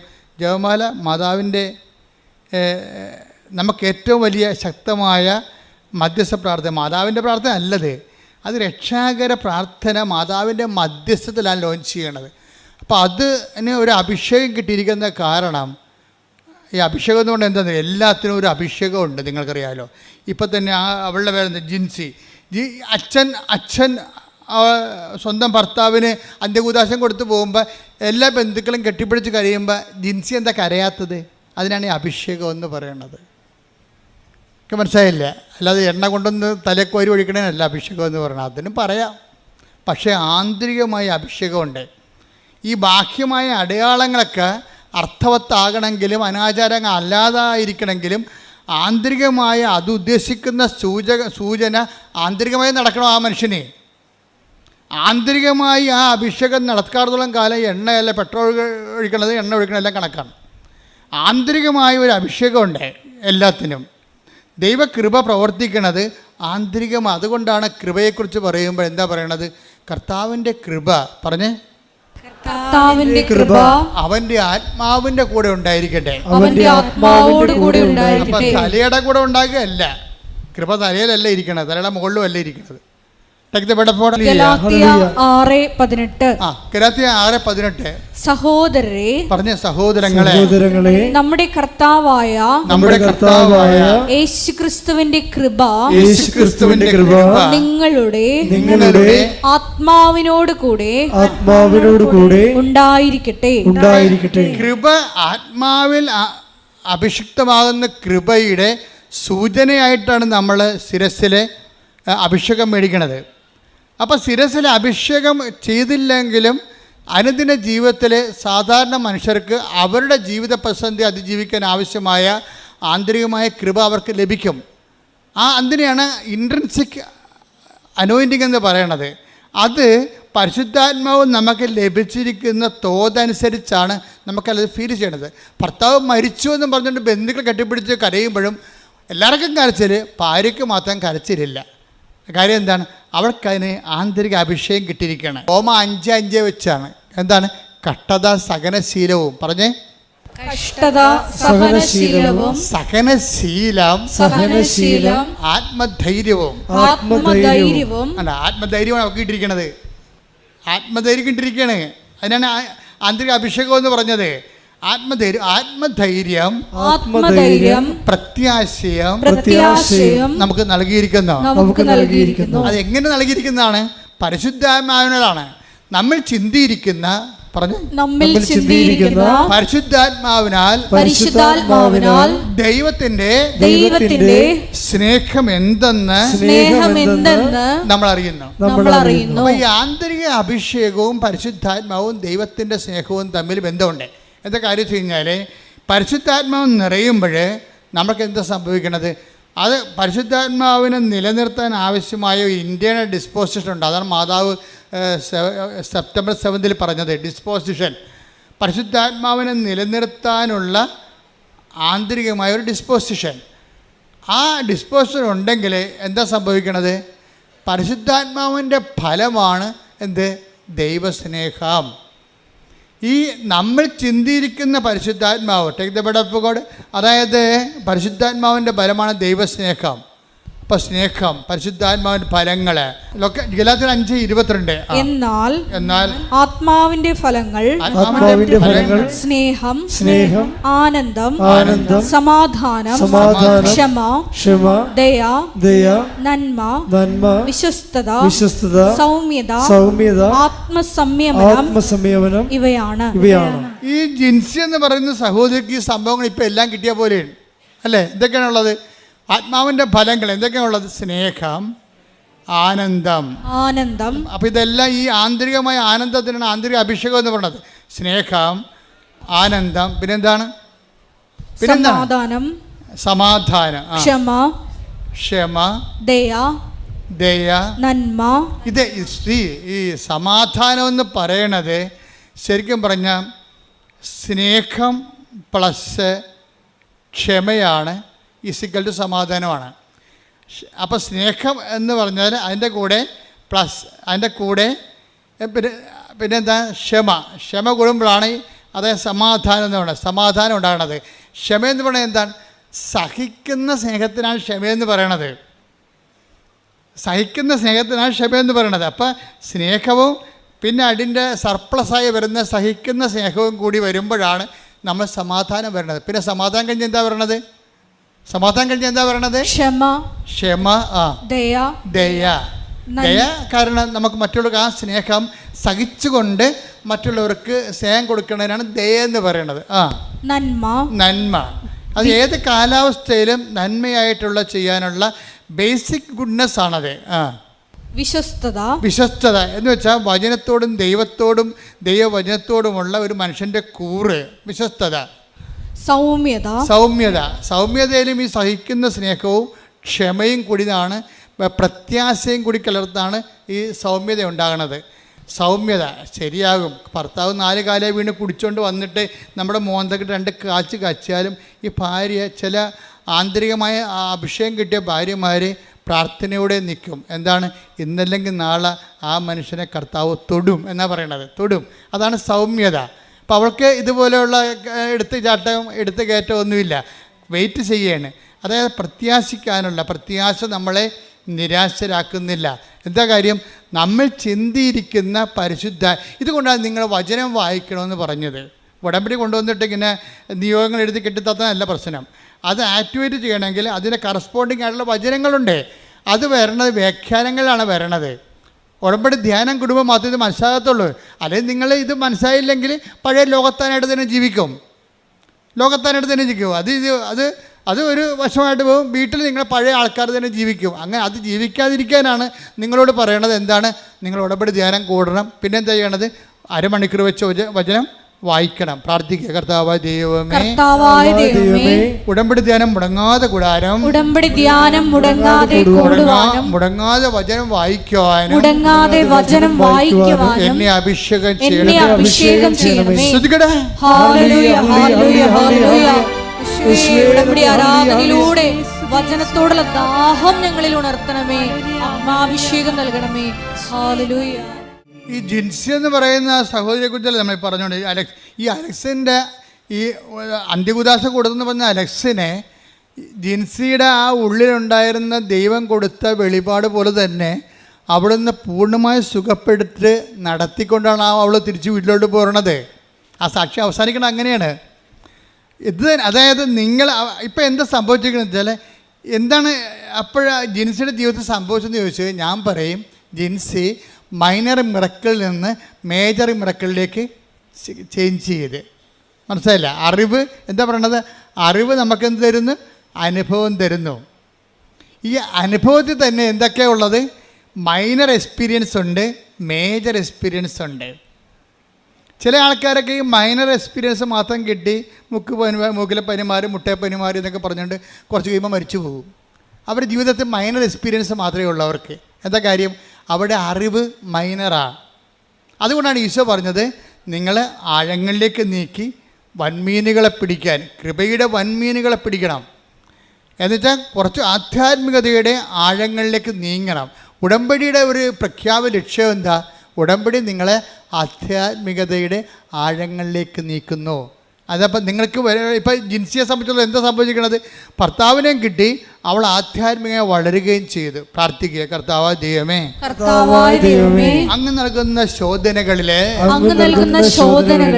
ശംഖ് പതറിപ്പോകാതെ നിശബ്ദതയോടെ പ്രത്യാശയോടെ പരിശുദ്ധാത്മാവിന്റെ നിറവോടെ ദൈവസ്നേഹത്തോടെ അതിനെ അഭിമുഖീകരിക്കുവാൻ ആ അനുഭവത്താൽ എന്താ? അനുഭവം എന്തിനാ? സാക്ഷ്യം പറയാനാണോ? അല്ല. അറിവ് നമുക്ക് അറിവ് നമുക്ക് എന്ത് ചെയ്യും? അനുഭവം തരും. അനുഭവം നമുക്ക് എന്താ തരണത്? ബോധ്യം. ഇപ്പം ജിൻസിക്ക് എന്താ കിട്ടിയിരിക്കണത്? ബോധ്യം. എന്താണ്? ഈ കാലം കഴിഞ്ഞു പോകും. എന്ത് സങ്കടം വന്നാലും ഞാൻ ഉടമ്പടി എടുത്ത അമ്മ എനിക്ക് വേണ്ടി മധ്യസ്ഥം വഹിച്ചുകൊണ്ടിരിക്കും. അപ്പോൾ ജീവിതത്തെ ഞാൻ എന്ത് ക്രൈസിസ് ആയാലും കാഷ്വാലിറ്റി ആയാലും എനിക്കിനി അതിജീവിക്കാൻ കഴിയും. കാരണം എന്താണ്? ഞാൻ ഉടമ്പടിയിലാണ്. പ്രാർത്ഥിക്കുക, കർത്താവായ ദൈവമേ, ഇത്തരം ആന്തരിക അവബോധത്തിലേക്ക് ആത്മീയ ബോധ്യത്തിലേക്ക് എന്നെ നയിക്കണമേ. അപ്പം ഓരോ സാക്ഷ്യവും ഞാനിപ്പോൾ നമ്മുടെ പ്രിയപ്പെട്ട അച്ഛന്മാരോട് പറയവേ, കൃപാസനം എന്ന് പറയുന്നത് സാക്ഷ്യമാണ്. എന്താ കാര്യം? സാക്ഷ്യം എന്ന് പറയുന്നത് ബോധ്യമാണ്. അപ്പോൾ ബോധ്യം ആൾക്കാർക്ക് എന്താ കൊണ്ട് നൽകണത്? ബോധ്യമാണ് നൽകണത്. ബോധ്യം. ഇപ്പോൾ അറിവ് അനുഭവം നൽകുന്നു, അനുഭവം നൽകും, ബോധ്യം നൽകും. ഇപ്പം ജിൻസിക്കൊരു ബോധ്യം കിട്ടിയില്ലേ? ഈ ബോധ്യം പക്ഷേ ആദ്യം ഉണ്ടായിരുന്ന വൈശാഖനില്ലായിരുന്നു. വൈശാഖ് എപ്പോഴും നോക്കിക്കൊണ്ടിരുന്ന കൃപാസനത്തെക്കുറിച്ച് മോശം വീഡിയോ ആര് പറഞ്ഞാൽ അത് നോക്കും, എന്നിട്ട് കമൻറ്റ് ചെയ്യാൻ വേണ്ടി. അന്ന് കൃപാസനത്തെക്കുറിച്ച് അദ്ദേഹത്തിന് ബോധ്യമില്ലായിരുന്നോ? അപ്പോൾ അദ്ദേഹം അന്ന് ചെയ്യണമെന്ന് വെച്ച് കഴിഞ്ഞാൽ നമുക്ക് ആരോഗ്യമുണ്ട്, നമുക്ക് ജോലി ചെയ്യാം, നമുക്ക് ബുദ്ധിയുണ്ട്, നമുക്ക് പിന്നെ അതുകൊണ്ട് അയാൾ പറയും ഞാൻ അഹങ്കാരിയായിപ്പോയെന്നാണ് പറഞ്ഞത്. വൈശാഖ് പറയുന്ന ഒരു വിഷയമുണ്ട്. അതായത് എപ്പോഴും കുഴപ്പമില്ലാത്ത ഒരു ജോലി എനിക്കുണ്ട്, അതായിരുന്നു എൻ്റെ അഹങ്കാരമെന്ന്. മനുഷ്യൻ്റെ ഏറ്റവും വലിയ പ്രോബ്ലം അതാണ്. എനിക്കും ഉണ്ടാവും, നിങ്ങൾക്കും ഉണ്ടാവും. നമ്മൾക്കുള്ള ഒരു വിഷയത്തെക്കുറിച്ച് നമ്മൾ കണ്ടൻറ്റഡ് ആയിരിക്കും, പിന്നെ അവിടെ ദൈവത്തിന് സ്പേസ് ഇല്ല. അഹങ്കാരത്തിൻ്റെ ഒരു കുഴപ്പമെന്ന് വെച്ച് കഴിഞ്ഞാൽ മുഴുവൻ ദൈവത്തിൻ്റെ സ്പേസ് അത് കൈകാര്യം ചെയ്യുമെന്നുള്ളതാണ്. ഇപ്പോൾ ഒരു മുറി മുഴുവനും മേശം കസേരയാണെങ്കിൽ നമുക്ക് അകത്തോട്ട് കിടക്കാൻ പറ്റുമോ? അതുപോലെയാണ് ഈ സംഭവം. നമ്മൾ തന്നെയായിരിക്കും അതിൻ്റെ അകത്ത് മുഴുവനും. അപ്പോൾ ദൈവത്തിന് അതിൻ്റെ അകത്ത് പ്രവേശനമില്ല. അതാണ്. അപ്പോൾ എന്ത് പറ്റുമെന്ന് വെച്ചാൽ, ഒരു പ്രാവശ്യം ഈ വൈശാഖിൻ്റെ ഭാര്യയുണ്ട് അന്ന, അവർ മിക്സഡ് മാരേജാണ്. അന്ന വൈശാഖിന് രണ്ടുപേരും ദുബായിലാണ്. അന്ന വൈശാഖിനോട് പറയും, ഇച്ചയ തൊണ്ടയ്ക്കെന്തോ കുഴപ്പമുണ്ട്, പൊടി എന്ന് പറയാം. ഈ അന്ന പറഞ്ഞാണ്, ഇച്ചയ തൊണ്ടയ്ക്കെന്തോ കുഴപ്പമുണ്ടെന്ന് തോന്നുന്നത് തടയി നോക്കുകയും പറയും, ചേടി പൊടി എന്ന് പറഞ്ഞ് ഇവളെ ഓടിച്ചിടും, സമ്മതിക്കത്തില്ല. അപ്പോൾ അത് പുള്ളിക്കാരൻ പറയും, അത് പുള്ളി നല്ല ഈ ജിംനേഷ്യനാണ്, നല്ല ആരോഗ്യമുള്ള ആളാണ്. അപ്പോൾ പറയും എൻ്റെ ബോഡി ബിൽഡിങ്ങിൻ്റെ ആണ് ചിലപ്പോൾ നിങ്ങൾക്ക് തോന്നണത്, അല്ല കഥയൊന്നുമില്ലെന്ന് പറയും. പക്ഷേ 2 ആഴ്ച കഴിയുമ്പോൾ പിന്നെ അന്ന പറയും, അച്ഛാ തൊണ്ടയ്ക്ക് എന്ത് കുഴപ്പമുണ്ടല്ലോ എന്ന് പറയും. അപ്പോൾ പിന്നെ ഇവളോട് ഭയങ്കര സ്നേഹമായത് കാരണം എന്നാൽ പിന്നെ പോയി നോക്കാമെന്ന് പറയും. എന്നാൽ പിന്നെ പോയി നോക്കാമെന്ന് പറഞ്ഞ് ടെസ്റ്റ് ചെയ്ത് കഴിയുമ്പോൾ പിക്ചർ ആപ്പടെ മാറും. എന്താ കാര്യം? ഇത് തൈറോയിഡ് ക്യാൻസറാണ് സംഭവം. തൈറോയിഡ് ക്യാൻസർ ആകുമ്പോൾ പിന്നെ അവിടെ ദുബായിൽ വേണ്ടത്ര മെഡിക്കേഷൻ ഇല്ല. അവളെ നേഴ്സാണ്, അവളവിടെ നിൽക്കും. എന്നിട്ട് ഇയാളെ നാട്ടിലേക്ക് പറഞ്ഞു വിടും. നോക്കിയേ, 1 സെക്കൻഡ് കൊണ്ട് കാര്യങ്ങൾ മാറുന്നു കണ്ടില്ലേ? 1 സെക്കൻഡ് കൊണ്ട് കാര്യം മാറും. എല്ലാം ഓക്കെ ആയിരുന്നൊരു കുടുംബത്തിലാണ് പെട്ടെന്ന് കാലാവസ്ഥ മാറണം കണ്ട. വൈശാഖ് നാട്ടിലും അന്ന ദുബൈയിലുമാണ്. പിന്നെ എന്താ ചെയ്യണത്? അപ്പോൾ ഇതൊരു ഓപ്പറേഷനിലേക്കാണ് പോണത്. നാട്ടിൽ വന്നും അത് സ്കാൻ ചെയ്തെടുത്ത് നോക്കിയപ്പോഴും അത് തൈറോയിഡിൽ ക്യാൻസർ തന്നെയാണ്. അതോടുകൂടി ഈ മനുഷ്യൻ അസ്തമിക്കാൻ തുടങ്ങും. വല്ലാത്ത രീതിയിൽ വിഷമവും വേദനയും, കാലാവസ്ഥ മുഴ അങ്ങനെ വലുതാകാൻ തുടങ്ങും.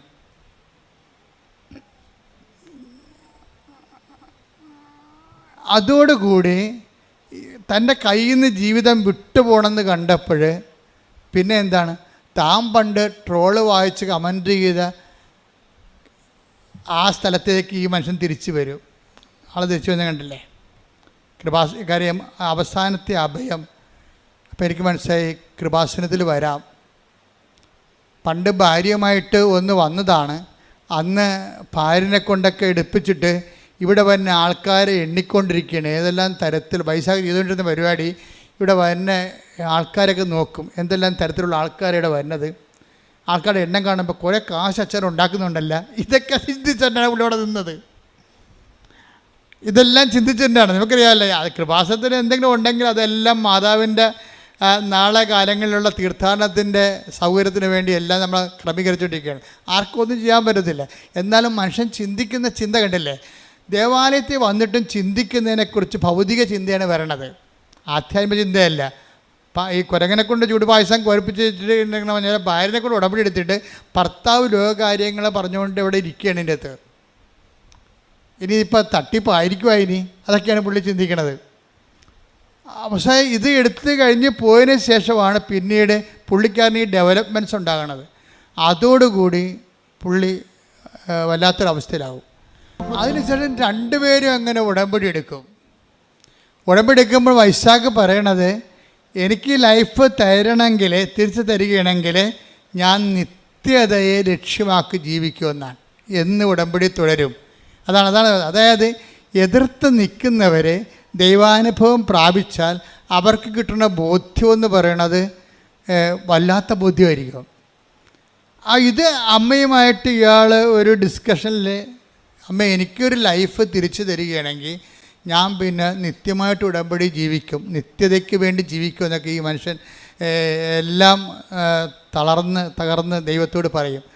അതുപോലെ തന്നെ പിന്നെ ഞാൻ മുമ്പ് നിങ്ങളോട് പറഞ്ഞില്ലേ, ഉടമ്പടി ഇങ്ങനെ വെറുതെ ചെയ്യുക മാത്രമല്ല, വൈശാഖിൻ്റെ മുമ്പിൽ അദ്ദേഹത്തിന് കുറേ കാശൊക്കെ ചിലവായല്ലോ, ഓപ്പറേഷനൊക്കെ നടന്ന്. അപ്പോൾ കുറേ കാശ് ചിലവായി. ഇവർ സാമ്പത്തികമായിട്ട് തകർന്നുപോയി. അപ്പോൾ ഇതിൽ നിന്ന് റിലീവ്ഡ് ആകുകയും അതേസമയം തന്നെ സാമ്പത്തികമായിട്ട് ഇയാൾ തകർന്നു പോവുകയും ചെയ്യും. കാര്യം ലക്ഷക്കണക്കിന് രൂപ പോയില്ലേ. ജോലിക്ക് പോയിട്ടും കുറേ നാളായി. ഭാര്യ മാത്രമേ ജോലിക്ക് പോകാനുള്ളൂ. കടം അതിനേക്കാൾ ഇരട്ടിയായി വന്നപ്പോൾ ഒരു ദിവസം ഇയാൾ ദുബായിലെ സ്ട്രീറ്റിലൂടെ വരുമ്പോൾ ഒരു ധർമ്മക്കാരൻ ഇയാളുടെ മേലെ കൈ നീട്ടിയപ്പോൾ എന്നാ പറ്റിയെന്നറിയാമോ? ഇവർ ഭയങ്കര സാമ്പത്തികമായിട്ട് പാപ്പരായ മനുഷ്യരായിപ്പോയി. കുറേ ചിലവൊക്കെ വന്ന് ഒന്നും ഇല്ലാതായി. അപ്പോൾ അങ്ങനെ വന്നപ്പോഴേ ഈ മനുഷ്യൻ്റെ പോക്കറ്റിൽ ഈ ധർമ്മക്കാരനെ കണ്ടപ്പോഴേ ഈ ഉടമ്പടിക്കുള്ളൊരു ഗുണവതാണ്. ഉടമ്പടി നിങ്ങളെ എപ്പോഴും മറ്റുള്ളവരെ കരുതാൻ പറയും. അപ്പം അങ്ങനെ ഉടമ്പടിയുടെ കൾച്ചർ ബേസിൽ പുള്ളിക്ക് മറ്റുള്ളവരെ കരുതാനുള്ള ഒരു പ്രത്യേക മോട്ടിവേഷൻ ഉടമ്പടിയിലൂടെ കിട്ടിയിട്ടുണ്ട്. അപ്പോൾ അത് അദ്ദേഹത്തിന് മനസ്സിലുണ്ട്. അപ്പോൾ ഈ ധർമ്മക്കാരൻ ഇയാളുടെ മുമ്പിൽ കൈ നീട്ടിയപ്പോൾ ഇയാൾക്ക് ആണെങ്കിൽ അന്ന് അത്താഴത്തിനും എത്രയോ രണ്ടുപേർക്കും ജോലി ഉണ്ടായിരുന്നതാണേ. ഇപ്പോൾ ഈ ഒരു പ്രത്യേകത്തിൽ പൈസ എല്ലാം പോയി.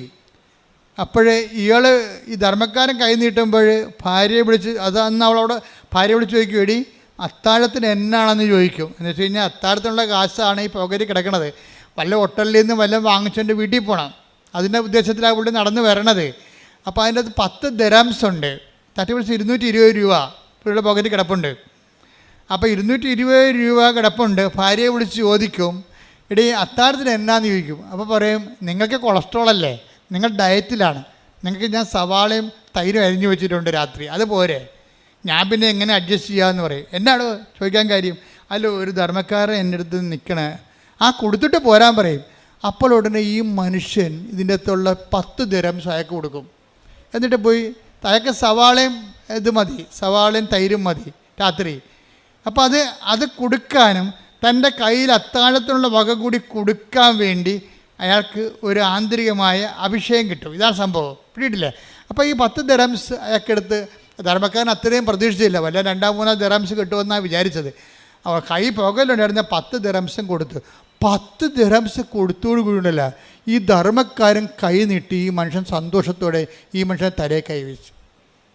അത് വലിയ സന്തോഷത്തോടെ ഈ മനുഷ്യൻ കൈകൂപ്പി ധർമ്മക്കാരൻ്റെ ആശീർവാദം മേടിച്ച് വീട്ടിൽ വന്ന് സന്തോഷത്തോടെയാണ് ആ മനുഷ്യൻ അത് കൊടുത്തത്. കാര്യം നമ്മൾ കൊടുക്കുമ്പോൾ അളിഞ്ഞ മോന്തമായിട്ട് കൊടുക്കുന്ന ആൾക്കാരുണ്ട്, പത്രം അങ്ങനെ ചെയ്യണവരുണ്ട്. അളിഞ്ഞ മോന്തമായിട്ട് പത്രം കൊടുക്കും. ഇത് കൊടുത്ത് അവസാനിപ്പിക്കണമല്ലോ ആർക്കെങ്കിലും, ഇനി ആർക്കോട്ടെ ഏത് പണ്ടാരത്തിൽ കൊടുക്കാനാണ് ഇങ്ങനെ കൊടുക്കുന്നവരുണ്ട്. സന്തോഷത്തോടെ കൊടുക്കുക. കഴിഞ്ഞ ദിവസങ്ങളിൽ സരസ്വതി ഇവിടെ ഒരു കിടിലൻ സാക്ഷ്യം പറഞ്ഞു. സരസ്വതി എന്ന് പറയുന്നത് കണ്ണൂരിൽ നിന്ന് തന്നെയാണ്. അപ്പോൾ അവർ പറയണേ, എനിക്ക് വീട്ടിൽ നിന്ന് ഇറങ്ങി ഉടമ്പടി മാതാവിൻ്റെ അടുത്ത് വന്നിട്ട് തിരിച്ചു പോകണമെങ്കിൽ 3 ദിവസം വേണം, അങ്ങോട്ടും ഇങ്ങോട്ടും ട്രെയിൻ യാത്രയിൽ. അപ്പോൾ സരസ്വതി ചെയ്യണമെന്ന് വെച്ച് കഴിഞ്ഞാൽ 3 കെട്ട് പത്രം മേടിച്ചുകൊണ്ട് പോകും. എന്നിട്ട് രാവിലെ അവിടെ ചെന്ന് 3-ാം ദിവസം അവിടെ എത്തുമ്പോൾ ഒരു കട്ടൻ ചായ കുടിച്ചിട്ട് പത്രം കൊടുക്കാൻ ഇറങ്ങും. തൻ്റെ അനുഭവങ്ങൾ പറഞ്ഞുകൊണ്ട് സന്തോഷത്തോടെ സന്ധ്യ വരെ ആ പത്രം ആൾക്കാർക്ക് പറഞ്ഞു കൊടുക്കും. വെറുതെ ഇട്ടും പോണതല്ല, തൻ്റെ അനുഭവങ്ങൾ പറഞ്ഞ് ഇതുകൊണ്ട് മാതാവിന് എന്തെങ്കിലും പ്രയോജനം ഉണ്ടാകണമെന്ന് പറഞ്ഞുകൊണ്ട് തന്നെയാണ് ഇത് കൊടുക്കുന്നത്. അത് കൊടുക്കുമ്പോൾ വിശപ്പും ദാഹവും അറിയാതെ അത് ആന്തരിക സൗഖ്യം പ്രാപിച്ചിട്ടാണ് സരസ്വതി തിരിച്ചു വരണത്. അവർക്ക് തന്നെ ആ ഒരു മേഖല പണ്ടുണ്ടായിരുന്ന നിരാശ സങ്കടത്തിൻ്റെ മേഖലയിൽ നിന്നുണ്ട്. അതായത് അവിടെ ഭൗതിക സാഹചര്യം മാറ്റമില്ല, പക്ഷേ ആ ഭൗതിക സാഹചര്യം പണ്ടുണ്ടായിരുന്ന ആഴവും അതിൻ്റെ തീപ്പൊള്ളൽ ഇന്ന് അനുഭവിക്കണില്ല. അവിടെ സരസ്വതിക്ക് ആന്തരിക അഭിഷേകം കിട്ടിയിട്ടുണ്ട്. ആ വിഷയത്തിൽ തനിക്കിപ്പോൾ ഒന്നും സംഭവിച്ചിട്ടില്ല, ദൈവം തന്നെ നോക്കുന്നുണ്ടെന്ന രീതിയിൽ വളരെ ആന്തരികമായ കൃപയിലാണ് ഇവർ പോണത്. പക്ഷെ അവിടെ ജോലി അവർ മനോഹരമായിട്ട് ചെയ്യണേ. ഇത് തന്നെയാണ് ഇപ്പോൾ വൈശാഖിന് സംഭവിച്ചിരിക്കുന്നത്. വൈശാഖിന് ഈ അനുഗ്രഹം കിട്ടി, ധർമ്മക്കാരൻ്റെ അനുഗ്രഹം കിട്ടിയോടുകൂടി ഈ മനുഷ്യന് ഭയങ്കര, ഈ നാട്ടുകാരുടെ ഭാഷ പറഞ്ഞാൽ ഈ ഒരു ഭയങ്കര ത്രസിപ്പ് തോന്നി. വന്ന് ഭാര്യയോട് പറഞ്ഞിട്ടും തീരില്ല, അയാളെന്നെ അനുഗ്രഹിച്ചെന്ന് പറയും. അപ്പോൾ വൈഫ് പറയാം, അയാളല്ല അനുഗ്രഹിച്ചത്, കർത്താവാണ് ഇങ്ങനെ അനുഗ്രഹിച്ചെന്ന് പറയും. എന്നുവെച്ചാൽ അയാളിലൂടെ അതാരാണെന്ന് നമുക്കറിയത്തില്ലല്ലോ, അതാരാണ് ധർമ്മക്കാരെന്ന് അറിയത്തില്ലല്ലോ. ചിലപ്പോൾ പരീക്ഷിക്കാൻ വേണ്ടി ദൈവം നിൽക്കണ അറിയത്തില്ലല്ലോ. പക്ഷേ ദൈവം നിന്നതുപോലെയാണ് സംഭവിക്കണത്. പെട്ടെന്ന് പിറ്റേ ദിവസം കമ്പനിയിൽ നിന്ന് വിളിച്ചിട്ട്, വൈശാഖേ നിങ്ങൾ തിരിച്ച് റീജോയിൻ ചെയ്യണില്ലേ, നിങ്ങൾക്ക് എത്ര രൂപ ചിലവായി, നിങ്ങളുടെ ഇൻഷുറൻസ് ശരിയായില്ലെന്നാണ് കമ്പനിയിൽ നിന്ന് കേൾക്കണത്, കമ്പനി പറയണത്. അപ്പോൾ സാറേ ശരിയായിട്ടില്ല, കാശെല്ലാം പോയി, വേറെടുത്ത കാശെല്ലാം പോയി, എല്ലാം ആശുപത്രിയിൽ പോയി, ഇൻഷുറൻസ് ശരിയായിട്ടില്ല, താൻ കുഴപ്പമില്ല, അതിങ്ങോട്ട് പോരാൻ പറ്റും. തൻ്റെ അക്കൗണ്ടിലേക്ക് ഇപ്പോൾ ഞങ്ങൾ 10 ലക്ഷം ദിർഹംസ് വിടുന്നുണ്ടെന്ന്. ഒന്ന് ചിന്തിച്ച് നോക്കി. അയാള് ആ 10 ലക്ഷം ദിർഹംസ് 10 ദിർഹംസിനും കൊടുക്കണം കണ്ടില്ല. അപ്പം ഞാനങ്ങനെ ഓർത്തെന്നറിയാവോ, ഈ കർത്താവിൻ്റെ വചനം, ആ വചനത്തിൽ നമ്മൾ സന്തോഷത്തോടെ അത് കൈമാറി കഴിയുമ്പോൾ ദൈവം വാഗ്ദാനങ്ങൾ പാലിക്കും ആരോടായാലും. അത് വൈശാഖമായാലും ശരി, അതുപോലെ തന്നെ ആരാണ് ദൈവത്തോട് സന്തോഷത്തോടെ വചനം പാലിക്കേണ്ടത്. അങ്ങനെ ഒരു വചനമുണ്ട് കേട്ടോ, ലുക്കാ 6:38. അതെ, കൊടുക്കുവിൻ നിങ്ങൾക്കും കിട്ടും, പറഞ്ഞ കൊടുക്കുവിൻ നിങ്ങൾക്ക് ലഭിക്കും, അമർത്തിക്കുലുക്കി നിറച്ചളന്ന് അവർ നിങ്ങളുടെ മടിയിൽ ഇട്ടുതരും. അതാണ് ആരാണ് തന്നത്, അവനാണ്. ആര്? ദൈവം. ആരുടെ വചനമാണ്? ഇതെല്ലാം വാഗ്ദാനമാണ്. കിട്ടും, കൊടുക്കും, ലഭിക്കും എന്നൊക്കെ പറയുന്നത് എല്ലാം പ്രോമിസാണ്. ഉടമ്പടി വർക്കൗട്ട് ചെയ്യണത് 8870 പ്രോമിസിലാണ് വർക്ക് ചെയ്യണത്. ഞാൻ കോവിഡ് പിടിച്ച് 2 മാസത്തോളം 1.5 മാസത്തോളം, എനിക്ക് 2 പ്രാവശ്യം കോവിഡ് പിടിച്ചു കേട്ടോ. നിങ്ങൾ അറിഞ്ഞില്ലല്ലോ അല്ലേ? 2 പ്രാവശ്യം എനിക്ക് കോവിഡ് പിടിച്ച്. എന്താ, ആരാ കോവിഡ് തന്നത്? നിങ്ങളല്ലേ തന്നത്. ഞാൻ ഇവിടെ നിൽക്കുമ്പോൾ എനിക്ക് കിട്ടിയല്ലേ, ഞാൻ പുറത്ത് പോകണില്ലല്ലോ. പക്ഷേ എന്താ പ്രശ്നം എന്ന് വെച്ച് കഴിഞ്ഞാൽ, കോവിഡ് കാലത്തും ഞാൻ ഇവിടെ തന്നെ ഉണ്ടായിരുന്നു, ജനങ്ങളുടെ വിഷയങ്ങൾ കേട്ടോണ്ട് തന്നെ. അപ്പോൾ ഒത്തിരി പേര് വരുമ്പോൾ ആരെങ്കിലും കയറി കയ്യെ പിടിക്കുക, അല്ലെങ്കിൽ അടുത്ത് നിൽക്കുക തുമ്മുക ചെയ്യുമ്പോൾ അത് കിട്ടും. അതാണ് 2 പ്രാവശ്യം കിട്ടിയത്. അപ്പോൾ ആദ്യത്തെ പ്രാവശ്യം കിട്ടിയപ്പോൾ 1.5 മാസം ഞാൻ കിടന്നുപോയി. കാര്യം 1.5 മാസം ഞാനും വിജയകുമാർ മാത്രം എൻ്റെ കയ്യിലും ഉണ്ട്. അപ്പം ഞാനിങ്ങനെ അദ്ദേഹത്തിൻ്റെ ഹോട്ടലിൽ കിടക്കുകയാണ് ഒറ്റയ്ക്ക്. അപ്പോൾ എന്നെ നോക്കിയത് മുഴുവനും നാഫർ എന്ന് പറഞ്ഞൊരു മുസ്ലിം സഹോദരനാണ്. അയാളാണെങ്കിൽ എൻ്റെ പൾസും എൻ്റെ ശ്വാസവും നോക്കാൻ വേണ്ടി വട്ടം കിടക്കുകയാണ് അവിടെ. കഴിഞ്ഞ ദിവസം ഇവിടെ വന്നിട്ടുണ്ടായിരുന്നു. എനിക്ക് ഭയങ്കര ഇഷ്ടപ്പെട്ട അയാളെ കണ്ടപ്പോൾ ഇവിടെ വന്നിട്ടുണ്ടായിരുന്നു എന്നെ കാണാൻ വേണ്ടി. അന്ന് 1.5 മാസം രാത്രി എനിക്ക് എന്തെങ്കിലും സംഭവിക്കുക, ശ്വാസം കിട്ടാത്ത ദിവസങ്ങളായിരുന്നു അത്. അപ്പോൾ എൻ്റെ മേലിൽ ജവമാല ഉണ്ടായിരുന്നു. അപ്പോൾ ഈ നാഫർ അടുത്ത് കിടക്കുകയാണ് വട്ടം. എന്നിട്ട് ഞാൻ എന്തെങ്കിലും ഒരു പന്തികഴി കണ്ട അപ്പോൾ പുള്ളിക്ക് അകത്തോട്ട് വരാൻ വേണ്ടി പുള്ളി പുറത്ത് കിടക്കുകയാണ്. അപ്പോൾ ഞാൻ ഓർക്കണേ, ഞാൻ എൻ്റെ ജീവിതത്തിൽ ഒരിക്കലും കാണാത്തൊരു മനുഷ്യനാണ്. ഈ ഒരു കാലഘട്ടത്തിൽ എൻ്റെ ബന്ധുക്കളല്ല, സ്വന്തപ്പെട്ടുള്ള സഹപ്രവർത്തകരല്ല, ആരുമല്ല. ഇത് നിങ്ങൾ ഓർക്കണം. എന്താ പ്രശ്നം വെച്ച് കഴിഞ്ഞാൽ, നിങ്ങൾ ഓരോരുത്തരെയും താങ്ങണതും തലോടണമെല്ലാം നാളെ നിങ്ങൾക്ക് അവർ പ്രയോജനപ്പെടുമെന്നുള്ള ഉദ്ദേശത്തിലാണ്. പക്ഷെ നിങ്ങൾ താങ്ങണതും തലോടേണ്ടതും ദൈവത്തെ മാത്രമാണ്. എവിടെയെങ്കിലും നിങ്ങൾക്ക് അറ്റാച്ച്മെൻ്റ് ഉണ്ടെങ്കിൽ ആ അറ്റാച്ച്മെൻറ്റ് വെച്ചായിരിക്കും നിങ്ങൾക്ക് പണി കിട്ടാൻ പോണത്. പക്ഷേ ദൈവത്തോട് മാത്രം അറ്റാച്ച്മെൻ്റ് ഉണ്ടെങ്കിൽ നമ്മളുടെ യഥാർത്ഥ സമയത്ത് ദൈവമാണ് ആളെ ദൂത വിടുന്നത്. ഞാൻ നിനക്ക് മുമ്പേ എൻ്റെ ദൂതനെ അയക്കും. സ്തുതിക്കട്ടെ, ഹല്ലേലൂയ. Take the word of God. ഹല്ലേലൂയ, ഹല്ലേലൂയ, ഹല്ലേലൂയ, ഹല്ലേലൂയ, ഹല്ലേലൂയ. യേശുവേ നന്ദി, ഹല്ലേലൂയ, ഹല്ലേലൂയ, ഹല്ലേലൂയ. യേശുവേ സ്തുതി, ഹല്ലേലൂയ, ഹല്ലേലൂയ, ഹല്ലേലൂയ, ഹല്ലേലൂയ. പുറപ്പാട് 23:20. പുറപ്പാട് 23:20. ഇതാ പറഞ്ഞേ, ഇതാ ഇതാ ഒരു ദൂതനെ നിനക്ക് മുൻപേ ഞാൻ അയക്കുന്നു. അവൻ നിന്റെ വഴിയിൽ നിന്നെ കാത്തുകൊള്ളും. ഞാൻ. അപ്പൊ ഈ നാഫർ ആരാണ് എൻ്റെ ഇരിക്കണേ? അവൻ്റെ ദൂതനാ. ഞാൻ നിനക്ക് മുമ്പേ എൻ്റെ ദൂതനെ അയക്കും എന്നാണ് പറഞ്ഞിരിക്കുന്നത്. ഞാൻ എൻ്റെ ദൂതനെ അയക്കും. എപ്പോഴും നമ്മളെ സംബന്ധിച്ചിടത്തോളം അവനെന്ത് ചെയ്യും? അവൻ നിന്റെ വഴികളിൽ, പറഞ്ഞേ, നിന്നെ കാത്തുകൊള്ളും. അപ്പൊ നമ്മുടെ കാവൽ ഏർപ്പെടുത്തിയിരിക്കുന്നത് നമ്മുടെ ബന്ധുക്കളെ, സ്വന്തപ്പെട്ടവരൊന്നും അല്ല. ആരെയാണ്? ദൈവത്തെയാണ്. അവൻ്റെ ദൂതനാണ്. അതായത് ഞാൻ എന്തിനാ ഇപ്പം നിങ്ങളോട് ഇങ്ങനെ പറയുന്നത് വെച്ച് കഴിഞ്ഞാൽ, നിങ്ങളുടെ ടൈം നിങ്ങൾ മാനേജ് ചെയ്യണം. ചില ആൾക്കാർ മക്കളെ എന്നും പറഞ്ഞ് മരിക്കാൻ നടക്കുന്നുണ്ട്. ചില അമ്മമാർ അവനോട് ഇപ്പം നിങ്ങൾ ദുബായിലോ റോമിലേക്കുള്ള മക്കളെ നിങ്ങൾ വിളിക്കും, എന്നിട്ട് കഴിച്ചാടാ, കുടിച്ചാടാ, കുളിച്ചാടാ എന്നൊക്കെ ചോദിക്കും. പ്രാർത്ഥിച്ചാടാന്ന് ഒരിക്കലും ചോദിക്കത്തില്ല ഈ പന്നി. അതാ പ്രശ്നം. എന്താ പ്രശ്നം? ഈ ജീവിതത്തിൽ അവർ ബേസിക്കായിട്ട് അമ്മയാണെങ്കിലും ലോകത്താൻ ജീവിയാണ്. അത് കാരണം അവളുടെ ആധ്യാത്മികതയെക്കുറിച്ച് അവർക്ക് കൺസെപ്റ്റ് ഇല്ല. എന്താ കാര്യം? ഇതിനാണ് ഈ അറ്റാച്ച്മെൻ്റ് എന്ന് പറയുന്നത്. ദൈവത്തെ മാറ്റി നിർത്തിക്കൊണ്ടുള്ള ബന്ധങ്ങളുടെ പരിപോഷണങ്ങളും ഒരു പക്ഷേ നാളെ നിങ്ങൾക്ക് ഒരു മൈനറായിട്ടുള്ള ഒരു കൺസോലേഷനിലൂടെ പോകത്തുള്ളൂ. ദൈവത്തെ മേജർ മിറക്കിൾസിനെ കുറിച്ചാണ് ഞാൻ സംസാരിക്കുന്നത്.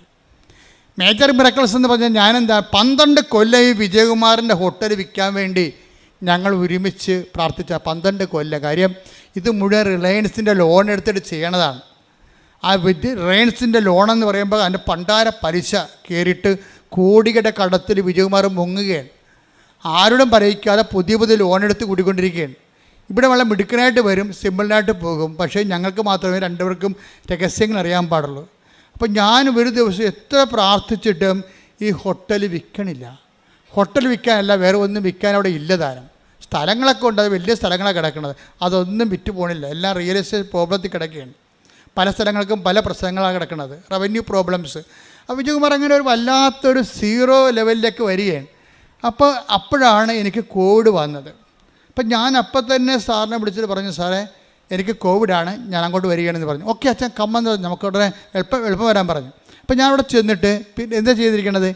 എനിക്ക് കോവിഡാണെങ്കിലും എന്നെ സംബന്ധിച്ചിടത്തോളം ഞാൻ ആ കോവിഡ് രോഗികളുടെ പോലെ അവിടുത്തെ ഒരു കോയമ്പത്തൂർ ആശുപത്രി കിടക്കണം, ചാർത്തിൽ കിടക്കണം. ഒരു ചാർത്താണ് ഉണ്ടായിരുന്നത്. കാര്യം കോവിഡുകാരെ അവരെല്ലാം കൂട്ടിയിട്ടിരിക്കുകയാണ് അവിടെ കുറേ കോവിഡ്. അത് ഭയങ്കര കഷ്ടപ്പാടായിരുന്നു. കോവിഡുകാരെല്ലാം കൂട്ടിയിട്ടിരിക്കുകയാണ്. അതിൻ്റെ കൂട്ടത്തിൽ ഞാൻ കിടക്കുകയാണ്. അപ്പോൾ ഞാൻ കിടന്നതിന് ശേഷം എനിക്ക് രാത്രിയാണ് അവിടെ പോയി അഡ്മിറ്റ് ചെയ്യണത്. പക്ഷേ എന്താ പ്രശ്നമുണ്ടെങ്കിലും ഞാൻ ഈ ആന്തരിക അഭിഷേകം നിങ്ങളോട് എന്താ പറയാൻ കാരണം, ഇത്രയും ഇഷ്യൂസിലാണ് നിൽക്കണത്.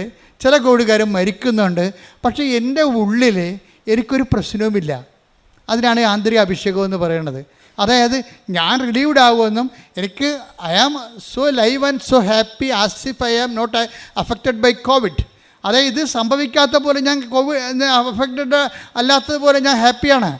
രാത്രി പിന്നെ വ്യത്യാസം 3 മണിയായപ്പോൾ എന്നെ മുറിയിലോട്ട് മാറ്റിയിട്ട് 36 മണിക്കൂർ കഴിഞ്ഞപ്പോൾ എന്നെ വീണ്ടും ഹോട്ടലിലോട്ട് മാറ്റി. അപ്പോൾ ഈ സമയങ്ങളെല്ലാം എൻ്റെ കൂടെ ജപമാല ഇരിക്കണം. അതിൻ്റെ നിങ്ങൾക്ക് അഭിഷേകം, പ്രാർത്ഥനയിൽ അഭിഷേകം വേണമെങ്കിൽ നിങ്ങൾ ജപമാലയിൽ നിന്ന് അഭിഷേകം മേടിക്കേണ്ടത്. അതിൻ്റെ കാരണം വെച്ച് കഴിഞ്ഞാൽ ഏത് കാട്ടിലും ഏത് കോവിഡിലും കിടന്നുകൊണ്ട് നിങ്ങൾക്കത് പ്രാർത്ഥിക്കാൻ പറ്റും. ഇത്തിരി ഓർമ്മ മതി. എന്താണ് ജപമാലയ്ക്ക് വേണ്ടിയുള്ള ഇൻവെസ്റ്റ്മെൻ്റ് എന്ന് പറഞ്ഞു കഴിഞ്ഞാൽ ഒരു പൊടിക്ക് ഓർമ്മ, അത്രയേ ഉള്ളൂ. ജപമാല ചെല്ലാൻ നിങ്ങൾക്ക് എന്ത് വേണമെന്ന് വെച്ച് കഴിഞ്ഞാൽ ഒരു പൊടിക്ക് ഓർമ്മ മതി. എനിക്ക് ഓർമ്മയുണ്ട്, ഞാൻ മരിച്ചിട്ടില്ല എന്നുള്ളൊരു ബോധം മതി നിനക്ക് ഒരു ജപമാല ആക്ടിവേറ്റ് ആകാൻ. അപ്പോൾ ഞാൻ ഈ ജപമാല എഴുതിക്കൊണ്ടിരിക്കുകയാണ്. 1 മണിക്കൂർ, ഒരു ദിവസം 10-40 ജപമാല ചെല്ലും. കിടക്കാനല്ല, ചുമയുള്ള കാരണം ഇങ്ങനെ കിടക്കാൻ പറ്റും, ഇങ്ങനെ താങ്ങിയിരിക്കുകയല്ലേ. അപ്പോൾ ഇരുന്നുകൊണ്ട് ജപമാല ചെല്ലുകയാണ്. ജപമാല ചൊല്ലി ഒരു ദിവസം സാറ് കയറി വന്ന് മുറി. ഇപ്പോൾ സാറിനാണെങ്കിൽ കോവിഡാണെങ്കിൽ സാറിന് അങ്ങനെ പേടിയൊന്നുമില്ല. സാർ എൻ്റെ അടുത്ത് ഇരുന്ന് സംസാരിക്കുകയാണ്. എന്നോട് പറഞ്ഞ്, അച്ഛാ കടം ഇത്തിരി പ്രശ്നമാകുന്നുണ്ട്, ഈ സംഭവം ഒന്ന് ഡിസ്പോസ് ആയാൽ മാത്രമേ, അതായത് ഒട്ടലാണേ, ഡിസ്പോസ് ആയാൽ മാത്രമേ നടക്കത്തുള്ളൂ. ഞാൻ പറഞ്ഞു, ഈ ദിവസങ്ങൾ ഞാനത് പറയേണ്ട സ്ഥലത്ത് പറഞ്ഞിട്ടുണ്ട്. കാര്യം ഇപ്പോൾ കോവിഡ് പിടിച്ച്, രോഗം പിടിച്ച്, എന്നിട്ടും ഉള്ള ബോധത്തിൽ പ്രാർത്ഥിക്കുന്നതിനേക്കാൾ വലിയ പ്രാർത്ഥനയിലില്ല. കർത്താവ് കുരിശിൽ കിടന്ന് പ്രാർത്ഥിക്കുന്ന പോലെയുള്ള ഈ പ്രാർത്ഥനയുടെ മൂല്യം കൂടുന്നുണ്ട്. രോഗിയായിട്ട് പ്രാർത്ഥിക്കുമ്പോൾ ഉണ്ടാകുന്ന പ്രശ്നം അതാ, പ്രാർത്ഥനയുടെ മൂല്യം കൂടും. പണ്ട് നമുക്ക് ആരോഗ്യത്തോടെ ഇരുന്ന് പ്രാർത്ഥിക്കുമ്പോൾ ഒരു കൊന്തയ്ക്ക് 10 പോയിൻ്റ് ആണെങ്കിൽ നമ്മളൊരു വലിവ് പിടിച്ച് പ്രാർത്ഥിക്കുമ്പോൾ കൊന്തയ്ക്ക് 40 പോയിൻ്റ് ആകും. അതെപ്പോഴും നമ്മൾ ഓർത്തേക്കണം. പ്രാർത്ഥനയുടെ മൂല്യം അത് ഏത് ശാരീരിക മാനസിക അവസ്ഥയിൽ പ്രാർത്ഥിക്കുന്നതെന്നാണ്. അതായത് നിങ്ങൾക്ക് പ്രാർത്ഥന വരം കുറവാണെങ്കിൽ തീർച്ചയായിട്ടും ഈ സെക്ഷനിൽ പ്രാർത്ഥിക്കാൻ പറ്റത്തില്ല. ഇപ്പം ഇവിടെ നമ്മൾ ആദ്യം പറഞ്ഞ ജിൻസിയില്ലേ, ജിൻസി എന്നാ പറയണമെന്ന് വെച്ച് കഴിഞ്ഞാൽ, ജിൻസിയുടെ ഭർത്താവിന് കിഡ്നി അസുഖമാണെന്ന് കേട്ടപ്പോൾ തന്നെ ജിൻസി എന്താ പറയണത്, എനിക്കിപ്പോൾ പിന്നെ പ്രാർത്ഥന ഒന്നും ഓർമ്മയില്ലെന്നാണ് പറയണത്.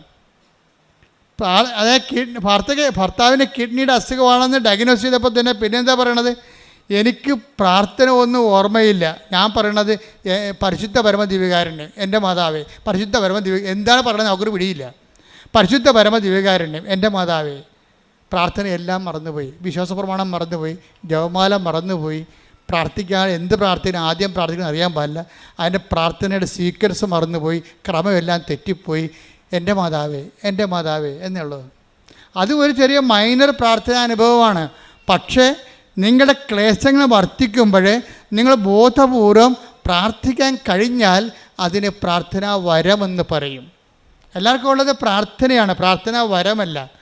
പ്രാർത്ഥനാ വരവെന്ന് പറയുന്നത് പ്രെയർ ഇൻ ഡിഫിക്കൽട്ട് ടൈംസിനാണ് പ്രാർത്ഥനാ വരവെന്ന് പറയും.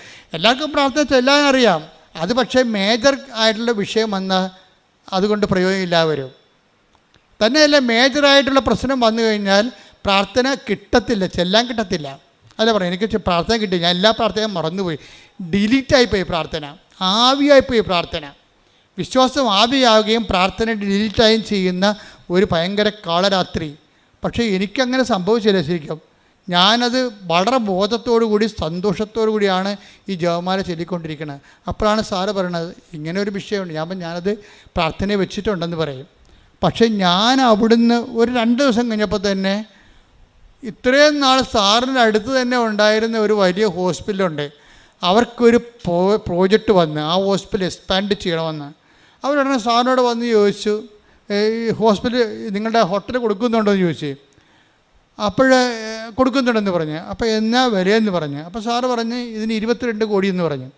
22 കോടി എന്ന് പറഞ്ഞു. 22 കോടി എന്ന് പറഞ്ഞെങ്കിലും അപ്പോൾ എൻ്റെ അടുത്ത് വന്ന് പറഞ്ഞു 22 കോടി എന്നാണ് പറയണമെന്ന് പറഞ്ഞു. അപ്പോൾ നമ്മുടെ കടങ്ങളെല്ലാം പരിഹരിച്ച് കഴിഞ്ഞാൽ എന്ത് മിച്ചമുണ്ടാകുമെന്ന് എനിക്കൊരു ധാരണ ഉണ്ട്. അപ്പോൾ അതുകൊണ്ട് സാറിനോട് പറഞ്ഞു, സാറേ എത്ര കുറച്ചാലും 18 താഴെ കുറക്കാൻ പറ്റത്തില്ലെന്ന് പറഞ്ഞു. അപ്പോൾ എന്താ വെച്ചാൽ അത്രയും സംഭവം നമുക്ക് കിട്ടുമെന്നൊരു ബോധമല്ല നമുക്കുള്ളത്, ഒരു ബോധമാണുള്ളത്. പക്ഷേ ആ ഒരു ആഴ്ച തന്നെ ഞാൻ അവിടുന്ന് എഴുന്നേറ്റ് പോകണമെമ്പോൾ തന്നെ ഒരു കെട്ട് പൈസയുമായിട്ട് സാറ് വന്നു. എന്താ കാര്യം, അഡ്വാൻസ് തന്നതാണ്, കുറച്ച് ക്യാഷും കുറേ ചെക്കുമായിട്ട്. അവിടെ നടക്കണതാണ്. എന്ന് വെച്ച് കഴിഞ്ഞാൽ ഞാൻ നിങ്ങളുടെ ഈ അനുഭവങ്ങൾ എന്താ പറയുന്നത് വെച്ച് കഴിഞ്ഞാൽ, നിങ്ങളുടെ ക്ലേശകാലങ്ങളിൽ നിങ്ങളുടെ പ്രാർത്ഥനയുടെ മൂല്യം കൂടുന്നത് നിങ്ങൾ മനസ്സിലാക്കണം. അല്ലാതെ ഞാൻ ഉടമ്പടി എടുത്തല്ല, ദൈവം എനിക്കിട്ടെന്താ ഇങ്ങനെ ചെയ്തത്, ഉടമ്പടി എടുക്കാത്തവളൊക്കെ വെള്ളം അടിച്ച് സുന്ദരമായിട്ട് നടക്കണം, കല്യാണം കെട്ടിയും ഒക്കെ നടക്കണം, എനിക്ക് മാത്രമാണ് പ്രയാസമെന്ന് നിങ്ങൾ പറയരുത്. നമ്മളുടെ നിലപാട്, ഞാൻ 12 കൊല്ലം ആ ഹോട്ടൽ വിൽക്കാനുള്ള ഒത്തിരി പ്രശ്നങ്ങളുണ്ട്. ആ ഹോട്ടൽ ഉദ്ഘാടനം ചെയ്തപ്പോൾ ഞാൻ പറഞ്ഞു, സാറേ എന്ത് കടം കൊണ്ടായാലും ഇതിന് ഫ്രണ്ടിലുള്ള സ്ഥലം എടുത്തില്ലെങ്കിൽ നമുക്ക് ഈ ഹോട്ടൽ റൺ ചെയ്യാൻ പറ്റത്തില്ല. അപ്പോൾ എന്നോട് ചോദിച്ചത് എങ്ങനെ എടുക്കും, ഫ്രണ്ടിലുള്ള സ്ഥലത്തൊക്കെ കോയമ്പത്തൂർ ഭയങ്കര വിലയാണ്. ഞാൻ പറഞ്ഞ് കടം മേടിച്ചാലും എടുക്കേണ്ടി വരുമെന്ന് പറഞ്ഞ്. കാര്യം എൻ്റെ മനസ്സിൽ അന്ന് സാറിൻ്റെ വൈഫിനോട് ഞാൻ പറഞ്ഞ്, ഇന്നല്ലെങ്കിൽ സാററിയണ്ട, ഇന്നല്ലെങ്കിൽ നാളെ നമുക്കിത് വിൽക്കേണ്ടി വരുമെന്ന് പറഞ്ഞു. അത് പറഞ്ഞിട്ടാണ് ഞാൻ വെഞ്ചരിച്ചിട്ട് പോരണത്. വെഞ്ചരിക്കുകയും ചെയ്തിട്ട് ഒട്ടൻ്റെ വിൽപ്പനയും തീരുമാനിച്ചിട്ടാണ് പോരണത് അവിടുന്ന്. അതാ കാര്യം, അതാണ് എൻ്റെ കിടപ്പെന്ന് എനിക്കറിയാം.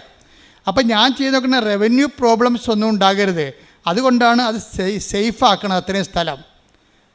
അത് നമുക്ക് ആരെങ്കിലും കൊടുത്താൽ എടുക്കണം, അവർക്ക് നാളെ പണി വരരുത്, അങ്ങനെ കറക്റ്റ് ചെയ്ത്. അപ്പോൾ പക്ഷേ ഇത്രയും 12 കൊല്ലമായിട്ട് നടക്കണില്ല. അപ്പം നിങ്ങളെന്താ ചെയ്തിരിക്കണമെന്ന് വെച്ച് കഴിഞ്ഞാൽ, നിങ്ങളുടെ മൂല്യം നിങ്ങളുടെ പ്രാർത്ഥനയ്ക്ക് മൂല്യം വർദ്ധനയുണ്ടെങ്കിൽ നിങ്ങളിപ്പം നിലവിലുള്ള കുരിശിനെയൊക്കെ അക്സെപ്റ്റ് ചെയ്യണം. അതെപ്പോഴും ഭയങ്കര സീരിയസ് വിഷയമാണ്. നിങ്ങൾ കുരിശിനെ റിജക്റ്റ് ചെയ്യണത്, അപ്പോൾ നിങ്ങളുടെ മൂല്യം പോകും. ഇപ്പം നിങ്ങളുടെ മകൻ, നിങ്ങളുടെ മരുമകൾ നിങ്ങളുടെ കഴുത്തേ കയറുന്ന പാർട്ടിയാണ്, അല്ലെങ്കിൽ അവൾ തന്നെത്താനായിട്ട് അവൾ വീട്ടിൽ പോയി നിൽക്കുകയാണ്, എന്നിട്ട് നിങ്ങളെക്കുറിച്ച് പറയണത് നിങ്ങൾ അവരെ തള്ളി പുറത്താക്കിയതാണ്, നിങ്ങളുടെ സ്വർണ്ണമൊക്കെ അവളുടെ സ്വർണ്ണമൊക്കെ നിങ്ങളെടുത്തെന്നായിരിക്കും പറയണത്. അവളുടെ സ്വർണ്ണമൊക്കെ നിങ്ങളെടുത്തെന്നും പറഞ്ഞ് അവൾ വീട്ടിൽ പോയി നിൽക്കുകയാണ്. അവൾ വീട്ടിൽ പോയി നിൽക്കണതിന് നാട്ടുകാരോട് പറയാൻ ഒരു കാരണമാണ്. ഇപ്പം നിങ്ങൾക്കെന്ത് പറ്റി, മകൻ്റെ ജീവിതം പോയി, നിങ്ങൾ കള്ളിയുമായി, അവളുടെ സ്വർണ്ണം അടിച്ച് മാറ്റിയ കള്ളിയുമായി നിങ്ങൾ ആകപ്പാട്. അപ്പം നിങ്ങൾക്ക് വൈരാഗ്യവും വിദ്വേഷമേ കൂടത്തുള്ളൂ. അതല്ല, ആ കുരിശിനെ നിങ്ങൾ ക്രിസ്തുവിൻ്റെ നാമത്തിൽ അക്സെപ്റ്റ് ചെയ്യണം. അവൾ എന്തും പറഞ്ഞോട്ടെ, എൻ്റെ മകൾ നാളെ ശരിയായിക്കൊള്ളും, അല്ലെങ്കിൽ കർത്താവ് അവളെ ശരിയാക്കും. അതിൻ്റെ പേരിൽ നിങ്ങൾ പുതിയ പാപിയായിട്ട് മാറരുത്. പിന്നീട് പറഞ്ഞു കേട്ടില്ലേ, നിങ്ങളുടെ മൂല്യം വർദ്ധിപ്പിക്കാൻ തരുന്ന ഉടമ്പടി കാലം എന്ന് വെച്ചാൽ, ഉടമ്പടി ഒരു ജീവിത രീതിയാണ്, അല്ലാതെ അതൊരു പ്രാർത്ഥനാ രീതിയല്ല. ഉടമ്പടിയുടെ ഒരു ജീവിത രീതി, അതിന് ഉടമ്പടിയുടെ തനത് നിലപാടുണ്ട്, തനത് സമീപനമുണ്ട്, എല്ലാ വിഷയങ്ങളും. ഇതിനാണ് മാതാവ് സെപ്റ്റംബർ 7 ഡിസ്പോസിഷൻ എന്ന് പറഞ്ഞത്. ഇത് ഫയറാകുന്ന ഡിസ്പോസിഷൻസ് എന്ന് പറഞ്ഞതിൻ്റെ കാരണം അതാണ്. അപ്പോൾ ഈ മനുഷ്യന് എന്തുകൊണ്ടാണ് ഇപ്പം നമ്മൾ വൈശാഖിൻ്റെ കാര്യം തന്നെ എടുക്കാം. വൈശാഖിന് ഇപ്പോൾ എത്രയ്ക്ക് 10 ലക്ഷം ദിർഹംസാ കിട്ടിയിരിക്കണം, 10 ദിർഹംസിന് പകരം. ഉടനെ കമ്പനി അവനെ രണ്ടാമത് തിരിച്ചെടുക്കുകയും ചെയ്ത് അവന് 10 ലക്ഷം ദിർഹംസ് അവൻ്റെ ചികിത്സയ്ക്ക് വേണ്ടി ഇട്ട് കൊടുത്തപ്പോൾ അവൻ്റെ ലോണെല്ലാം അടച്ചു തീർത്ത്. നല്ല കാശായിരുന്നു ഇതിൻ്റെ ഓപ്പറേഷനെ. ആ ലോണെല്ലാം അടച്ചു തീർത്ത് കഴിഞ്ഞപ്പോൾ കുറച്ച് കഴിഞ്ഞപ്പോൾ ജോലി ചെയ്തുകൊണ്ടിരിക്കുന്ന സമയത്ത് വേറൊരു സംഭവം, ഇത്രയും നാൾ കിട്ടായിരുന്ന ഇൻഷുറൻസ് മുഴുവനും പാസ്സായി. ഒരു മനുഷ്യൻ 10 ദിർഹംസ് കൊണ്ട് കോടിക്കണക്കിന് രൂപയുടെ ആസ്തിയിലേക്ക് വരികയാണ്. എപ്പോഴും വിചാരിക്കേണ്ടത്, നിങ്ങൾ ചെയ്യണത് ഇത് കിട്ടുമെന്ന് ഓർത്തിട്ടാണ് വൈശാഖ് ചെയ്തത് അല്ല. ഞാനിങ്ങനെ പറയണമുണ്ട്, ഇങ്ങനെ കിട്ടുമെന്ന് ഓർത്തോട്ട് നിങ്ങൾ ചെയ്യരുത്. നിങ്ങൾ ചെയ്യേണ്ടത്, കർത്താവ് എന്നെ സംരക്ഷിക്കും, ഞാൻ നിനക്ക് മുമ്പേ എൻ്റെ ദൂതനയക്കും, അവൻ നിന്നെ കാത്തുകൊള്ളുന്ന സംഭവിക്കുക. അത് കർത്താവിൻ്റെ, നിങ്ങൾ ദൈവത്തിന് വേണ്ടി ചെയ്യുമ്പോൾ ദൈവത്തിൻ്റെ കാവല് സംരക്ഷണം നോക്കുക. Take the read it again. ശ്രുതിക്കട്ടെ ഹല്ലേലൂയ. ഇതാ ഒരു ദൂതനെ നിനക്ക് മുമ്പേ ഞാൻ അയക്കുന്നു. ഇതാ ഒരു ദൂതനെ നിനക്ക് മുമ്പേ ഞാൻ അയക്കുന്നു. അവൻ നിന്റെ വഴിയിൽ നിന്നെ കാത്തുകൊള്ളും. Praise the Lord. അപ്പം നിന്റെ വഴികളിൽ, ജീവിത വഴിയാണ് ഉദ്ദേശിക്കുന്നത്, അല്ല കൃപാസനത്തിൽ വന്നിട്ട് വീട്ടിൽ പോയ വഴിയല്ല ഉദ്ദേശിക്കുന്നത്. നിന്റെ വഴിയെന്ന് പറഞ്ഞാൽ എന്താണ്? നമ്മളെ നിത്യത വരെയാണ് നമ്മുടെ വഴിയുള്ളത്. ഒരു വിശ്വാസിയെ സംബന്ധിച്ചിടത്തോളം അവൻ്റെ വഴി എവിടെ നിന്നാണ്? നിത്യത വരെ കിടക്കണം ആ വഴി. അപ്പം നിന്റെ വഴികളിൽ എന്തു ചെയ്യും? നിന്നെ കാത്തുകൊള്ളും, നിത്യത നേടുന്നതിലെന്ന്. ഈ വൈശാഖ അവസാനം പറയുന്നൊരു വാക്കുണ്ട്, അത് എന്നെ വളരെ ഞെട്ടിപ്പിച്ചൊരു വാക്കാണ്. മരണം വരെ ഉടമ്പടി ജീവിക്കുവാൻ നമുക്ക് കഴിയണമെന്ന്. നിങ്ങൾക്കറിയാമല്ലോ. അതായത് ഇതെങ്ങനെ തുടങ്ങിയത്? കൃപാസനം മാതാവ് എന്ന് പറയുന്നത് ഭൂലോക തട്ടിപ്പാടെന്ന് പറഞ്ഞ് ജീവിക്കാൻ തുടങ്ങിയ ആളാണ്. എന്നിട്ട് ഈ മനുഷ്യൻ്റെ ഓരോ ഘട്ടം ഘട്ടമായിട്ട് അനുഭവത്തിലൂടെ മനുഷ്യൻ വന്നെ കണ്ടില്ലേ. ഇപ്പം എന്താ അവസാനം പറയണത്? മരണം വരെ നമുക്ക് ഉടമ്പടിയിൽ ജീവിക്കാൻ കഴിയണം. അപ്പം ആ ഉടമ്പടിയെക്കുറിച്ച് ആ മനുഷ്യന് ജീവിതത്തിൽ ഏറ്റവും വലിയ കൺവിക്ഷനായിപ്പോയി. ഞാനെപ്പോഴും സന്തോഷിക്കണതേ, ഞാനെപ്പോഴും why I am a missionary എന്ന് എന്നോട് ചോദിച്ചാൽ, ഞാൻ എപ്പോഴും എന്നോട് തന്നെ ചോദിച്ചിട്ടുണ്ട്, why you are a missionary. കാരണം എൻ്റെ ഉടുപ്പ് എൻ്റെ പട്ടം കിട്ടി 2 കൊല്ലം 1.5 കൊല്ലം കഴിഞ്ഞപ്പോൾ ഞാൻ ഉടുപ്പ് ചേഞ്ച് ചെയ്തു. അപ്പോൾ ഞാൻ മിഷണറി ആണെന്നുള്ള ബോധം എനിക്കുണ്ടായിരുന്നു. എന്നാൽ ഇടവക ജീവിക്കുമ്പോൾ തന്നെ ഒരു മിഷൻ കോൺഗ്രിഗേഷനിൽ പോയി ചേരേണ്ട കാര്യമൊന്നുമില്ല. ഒരു ഇടവക വൈദ്യന് മിഷണറി ആകാൻ പറ്റും. മിഷണറിയുടെ ജോലി എന്താണ്? കർത്താവിനെ അറിയാത്തവരെ അറിയിക്കുക, അറിഞ്ഞവരെ ആഴപ്പെടുത്തുക. അപ്പോൾ നമ്മൾ മിഷണറിയായി. ഇപ്പം ഞാൻ മിഷണറിയായി, നിങ്ങളും മിഷണറി ആയില്ലേ? നിങ്ങളും മിഷണറി അല്ലേ ഇപ്പം? അപ്പോൾ അതിനേക്കാൾ വലിയൊരു ജോലി ഒരു മനുഷ്യന് ദൈവത്തിന് വേണ്ടി ചെയ്യാനില്ല. അതാണ് പ്രശ്നം. അപ്പം ഞാൻ എപ്പോഴും ഓർക്കുന്ന ഒരു വിഷയം, എന്നോട് ചോദിക്കണം നിങ്ങൾ why you are a missionary എന്ന് ചോദിച്ചാൽ ഞാൻ എന്ത് പറയുമെന്നറിയാവോ? എന്നോട് ചോദിക്കണം why you are a missionary എന്ന് ചോദിച്ചാൽ ഞാൻ പറയും, എനിക്ക് ക്രിസ്തു എന്ന് പറയുന്ന ആൾ, ക്രിസ്തുവിനെ കൊണ്ട് ഞാൻ ഒത്തിരിയേറെ കരഞ്ഞിട്ടുണ്ട് സന്തോഷം കൊണ്ട്. അത്രയ്ക്ക് സംഭവമാണ് കർത്താവ്. നിങ്ങൾക്ക് ഞാൻ മാതാവ് എനിക്ക് പ്രത്യക്ഷപ്പെടുന്നു പറയുമ്പോൾ നിങ്ങളൊക്കെ ഞാൻ മാതാവുമായിട്ടാണ് ബന്ധമെന്ന്. അങ്ങനെയല്ല, അത് സംഭവം അതല്ല. അമ്മ മാതാവ് പ്രത്യക്ഷപ്പെടുന്ന സാഹചര്യം എന്ന് പറയണത്, ഞാൻ ക്രിസ്തുവുമായിട്ട് ഏതാണ്ട് എനിക്ക് 4 വയസ്സുള്ളപ്പോൾ ഞാനൊരു സ്വപ്നം കണ്ട്. അതൊരു ആനപ്പുറത്ത് വെള്ള ലോഹയിട്ട് ചുവപ്പ് അങ്കിയിട്ട കർത്താവ് ആനപ്പുറത്ത് പോകണം. ഞാൻ എൻ്റെ ജീവചരിത്രത്തിൽ എഴുതിയിട്ടുണ്ട് 4 വയസ്സിലെ സ്വപ്നം. അന്ന് മുതലാണ് ഞാൻ ഈ കർത്താവിനെ ശ്രദ്ധിക്കാൻ തുടങ്ങിയത്. ഞാൻ പിന്നെ എൻ്റെ അപ്പനുമായിട്ട് 7ാമത്തെ വയസ്സിലോ അതോ 6ാമത്തെ വയസ്സിലോ ഞാൻ അപ്പനുമായിട്ട് സന്ധ്യപ്രാർത്ഥന കഴിഞ്ഞ് നടക്കുമ്പോൾ ഞങ്ങളുടെ ചെമ്പരത്തിക്കാട്ടിലെ കർത്താവിൻ്റെ ഒരു വലിയ മുൾക്കിരീടം അണിഞ്ഞ രൂപം കാണും. അന്ന് മനസ്സിലായില്ല ഇത് നമ്മുടെ ജീവിതവുമായിട്ട് മുന്നോട്ട് പോകണം. അപ്പം ഞാൻ അപ്പനോട് പറയും, അപ്പ അതേ കർത്താവ് നിൽക്കണേ. ഏത് കർത്താവ് വെച്ചാൽ ഞങ്ങളുടെ വണക്കമാസ പുസ്തകത്തിലൊരു കർത്താവുണ്ട്. ഞങ്ങളുടെ വണക്കമാസ പുസ്തകത്തിരിക്കുന്ന വൈറ്റ് ആൻഡ് ബ്ലാക്ക് കർത്താവിൻ്റെ തലയിൽ മുഴുവൻ മുൾക്കിരീടമാണ്. അപ്പോഴാ കർത്താവിനാണ് ഞാൻ ഇരുട്ടത്ത് ഈ ചന്ദ്രൻ്റെ പ്രകാശത്തിൽ സന്ധ്യയ്ക്ക് ചെമ്പരത്തിക്കാട്ടി കാണുന്നത്. കർത്താവ് എന്നെ വളരെ ശ്രദ്ധിച്ച് നോക്കുകയാണ്. അപ്പോൾ എൻ്റെ കുഞ്ഞു മനസ്സിലുള്ളത് ഞാൻ സ്വപ്നത്തിൽ കണ്ട കർത്താവിൻ്റെ മുഖം തന്നെയുള്ള ഇതെന്ന്. അപ്പോൾ എനിക്കിതിനെക്കുറിച്ച് കർത്താവ് നമുക്ക് വേണ്ടി മരിച്ചെന്നോ കർത്താവിനെ കുറിച്ചിക്കപ്പെടുന്നോ അതും എനിക്കറിയത്തില്ല. എൻ്റെ പ്രായം ചെറുതാണല്ലോ.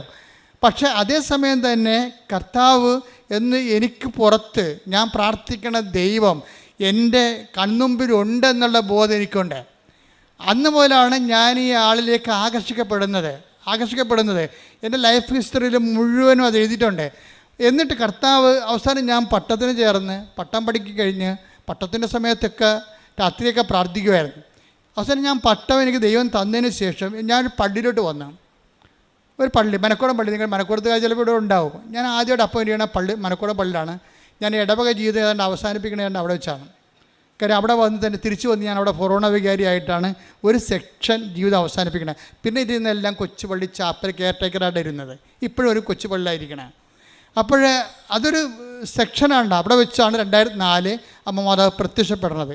അതായത് കൊച്ചുപള്ളിയിൽ ഞാൻ അസ്തന്തിയായിട്ട് വന്ന പള്ളി തന്നെ ഫൊറോണ വികാരിയായിട്ട് വന്നിട്ട് എൻ്റെ പട്ട ജീവിതം ഏറെക്കുറെ ഒരു ഘട്ടം എത്തുമ്പോഴാണ് 2004. അത് 2004 അപ്പോഴാണ് അമ്മ പ്രത്യക്ഷപ്പെടുന്നത് ഇവിടെ.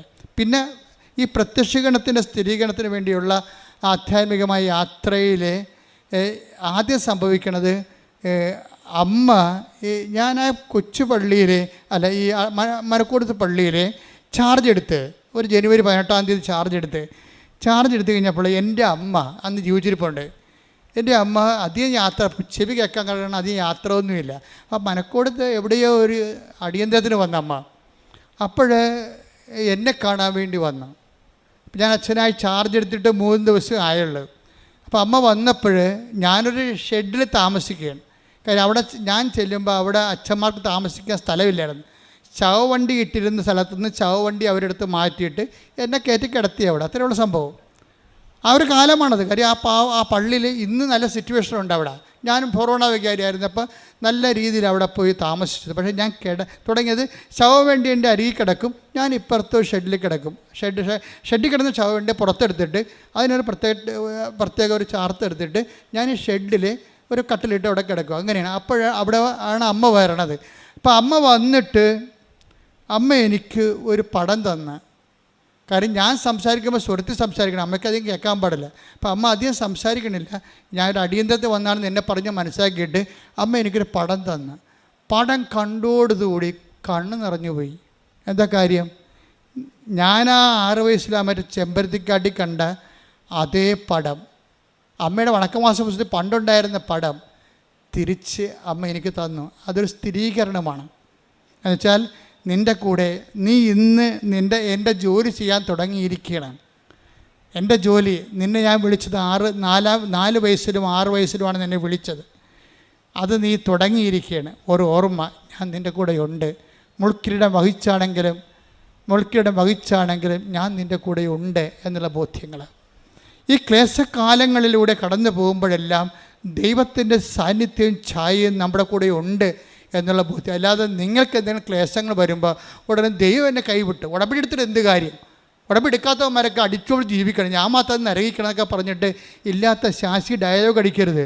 മിണ്ടാതിരിക്കണം, മൗനമായിരിക്കണം, മറിയത്തെപ്പോലെ ഹൃദയത്തിൽ സംഗ്രഹിക്കണം. ശ്രദ്ധിക്കട്ടെ. ഹല്ലേലൂയ.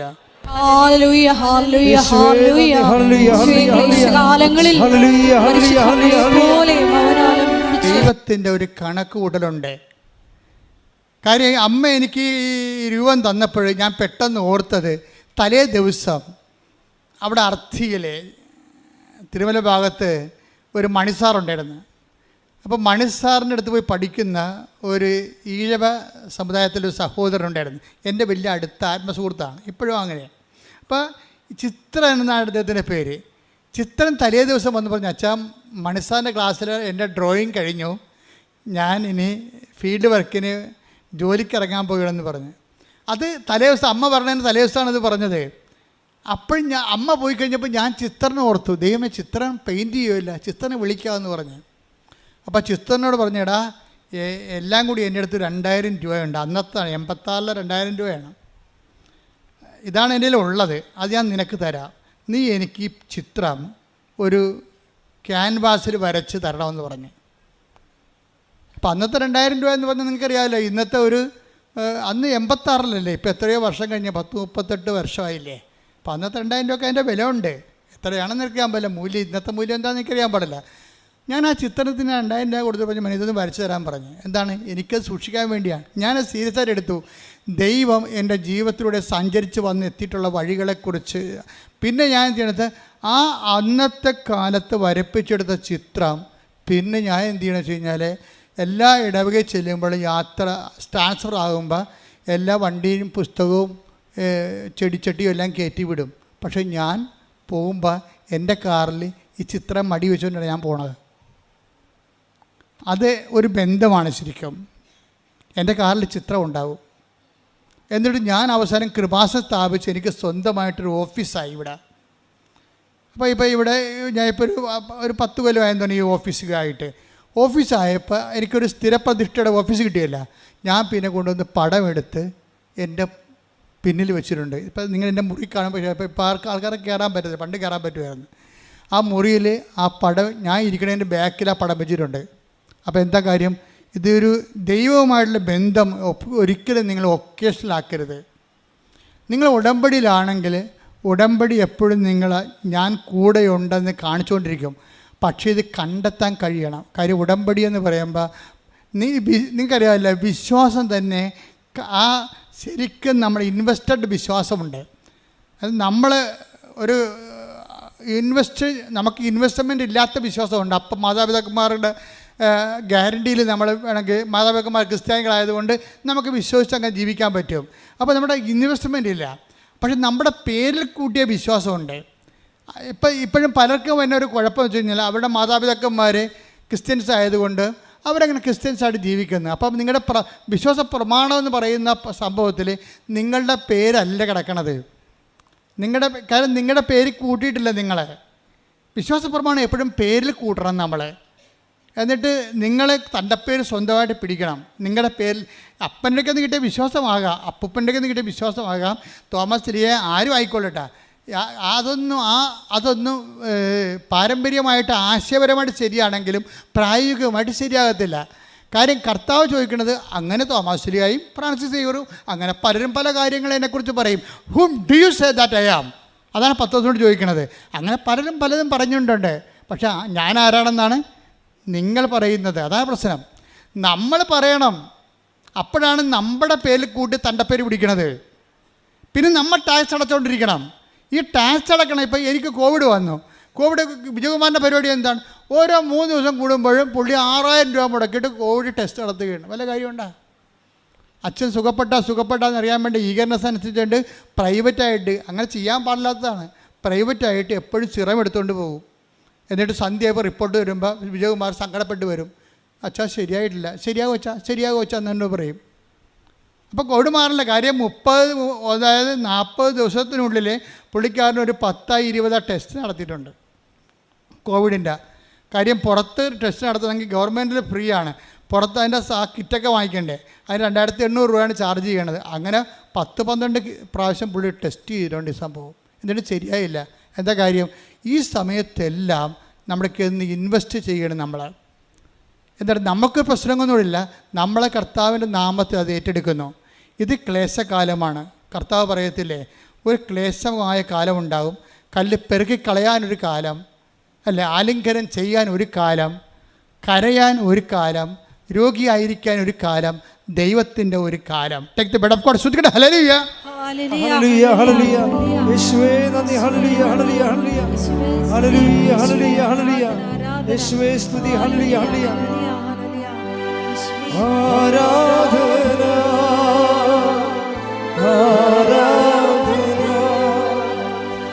ആരാധന, ആരാധന. സഭാപ്രസംഗകൻ 3:5. സഭാപുസ്തകം 3:5. കല്ല് പെറുക്കിക്കളയാൻ ഒരു കാലം, കല്ല് പെറുക്കിക്കളയാൻ ഒരു കാലം, കല്ല് പെറുക്കിക്കളയാൻ ഒരു കാലം, കല്ല് പെറുക്കി കൂട്ടാൻ ഒരു കാലം, കല്ല് പെറുക്കി കൂട്ടാൻ ഒരു കാലം, ആലിംഗനം ചെയ്യാൻ ഒരു കാലം, ആലിംഗനം ചെയ്യാൻ ഒരു കാലം, ആലിംഗനം ചെയ്യാതിരിക്കാൻ ഒരു കാലം, ആലിംഗനം ചെയ്യാതിരിക്കാൻ ഒരു കാലം, കരയാൻ ഒരു കാലം. Take the bed of God. സഭാപ്രസംഗി 3:4. കരയാൻ ഒരു കാലം, കരയാൻ ഒരു കാലം, ചിരിക്കാൻ ഒരു കാലം, ചിരിക്കാൻ ഒരു കാലം, വിലപിക്കാൻ ഒരു കാലം, വിലപിക്കാൻ ഒരു കാലം, നൃത്തം ചെയ്യാൻ ഒരു കാലം, നൃത്തം ചെയ്യാൻ ഒരു അപ്പം കാലം. ചില കാലങ്ങൾ ദൈവഹിത പ്രകാരമായിട്ട് വരും. അത് സന്തോഷത്തോടെ അക്സെപ്റ്റ് ചെയ്യണം. അല്ല, അവർക്ക് വന്നില്ലല്ല കാലം, എനിക്ക് മാത്രം ഉടമ്പടി എടുത്ത് എനിക്ക് മാത്രമാണുള്ള ദുഃഖം, എനിക്ക് മാത്രമായ രോഗം എന്ന് പറഞ്ഞ് ദൈവത്തെ മുൾമുനെ നിർത്തരുത്. ഇത് കർത്താവ് എനിക്ക് നൽകുന്ന, കൽപ്പന നൽകുന്ന കാലമാണ്. ഇത് ഞാൻ ദൈവഹിതമായിട്ട് അക്സെപ്റ്റ് ചെയ്യാം. എന്നിട്ട് ഈ കുരിശിന് ഞാൻ വിശ്വാസം, പ്രത്യാശ, സ്നേഹം ഇൻവെസ്റ്റ് ചെയ്തുകൊണ്ട് ഇതിനെ കൺവേർട്ട് ചെയ്ത് കൃപയാക്കി മാറ്റും. അങ്ങനെയാണ് കൃപയുടെ കോടീശ്വരനാകണത്. അങ്ങനെയാണ് നമ്മുടെ മൂല്യം വർദ്ധിക്കണത്. അതാണ് ദൈവ തിരുസന് സമ്പന്നനാകാതെ തനിക്ക് വേണ്ടി തന്നെ സമ്പത്ത് സ്വീകരിക്കേണ്ട സ്ഥിതിയെ. Take the bed of God. ശ്രദ്ധിക്കണം. ഹല്ലേലൂയ.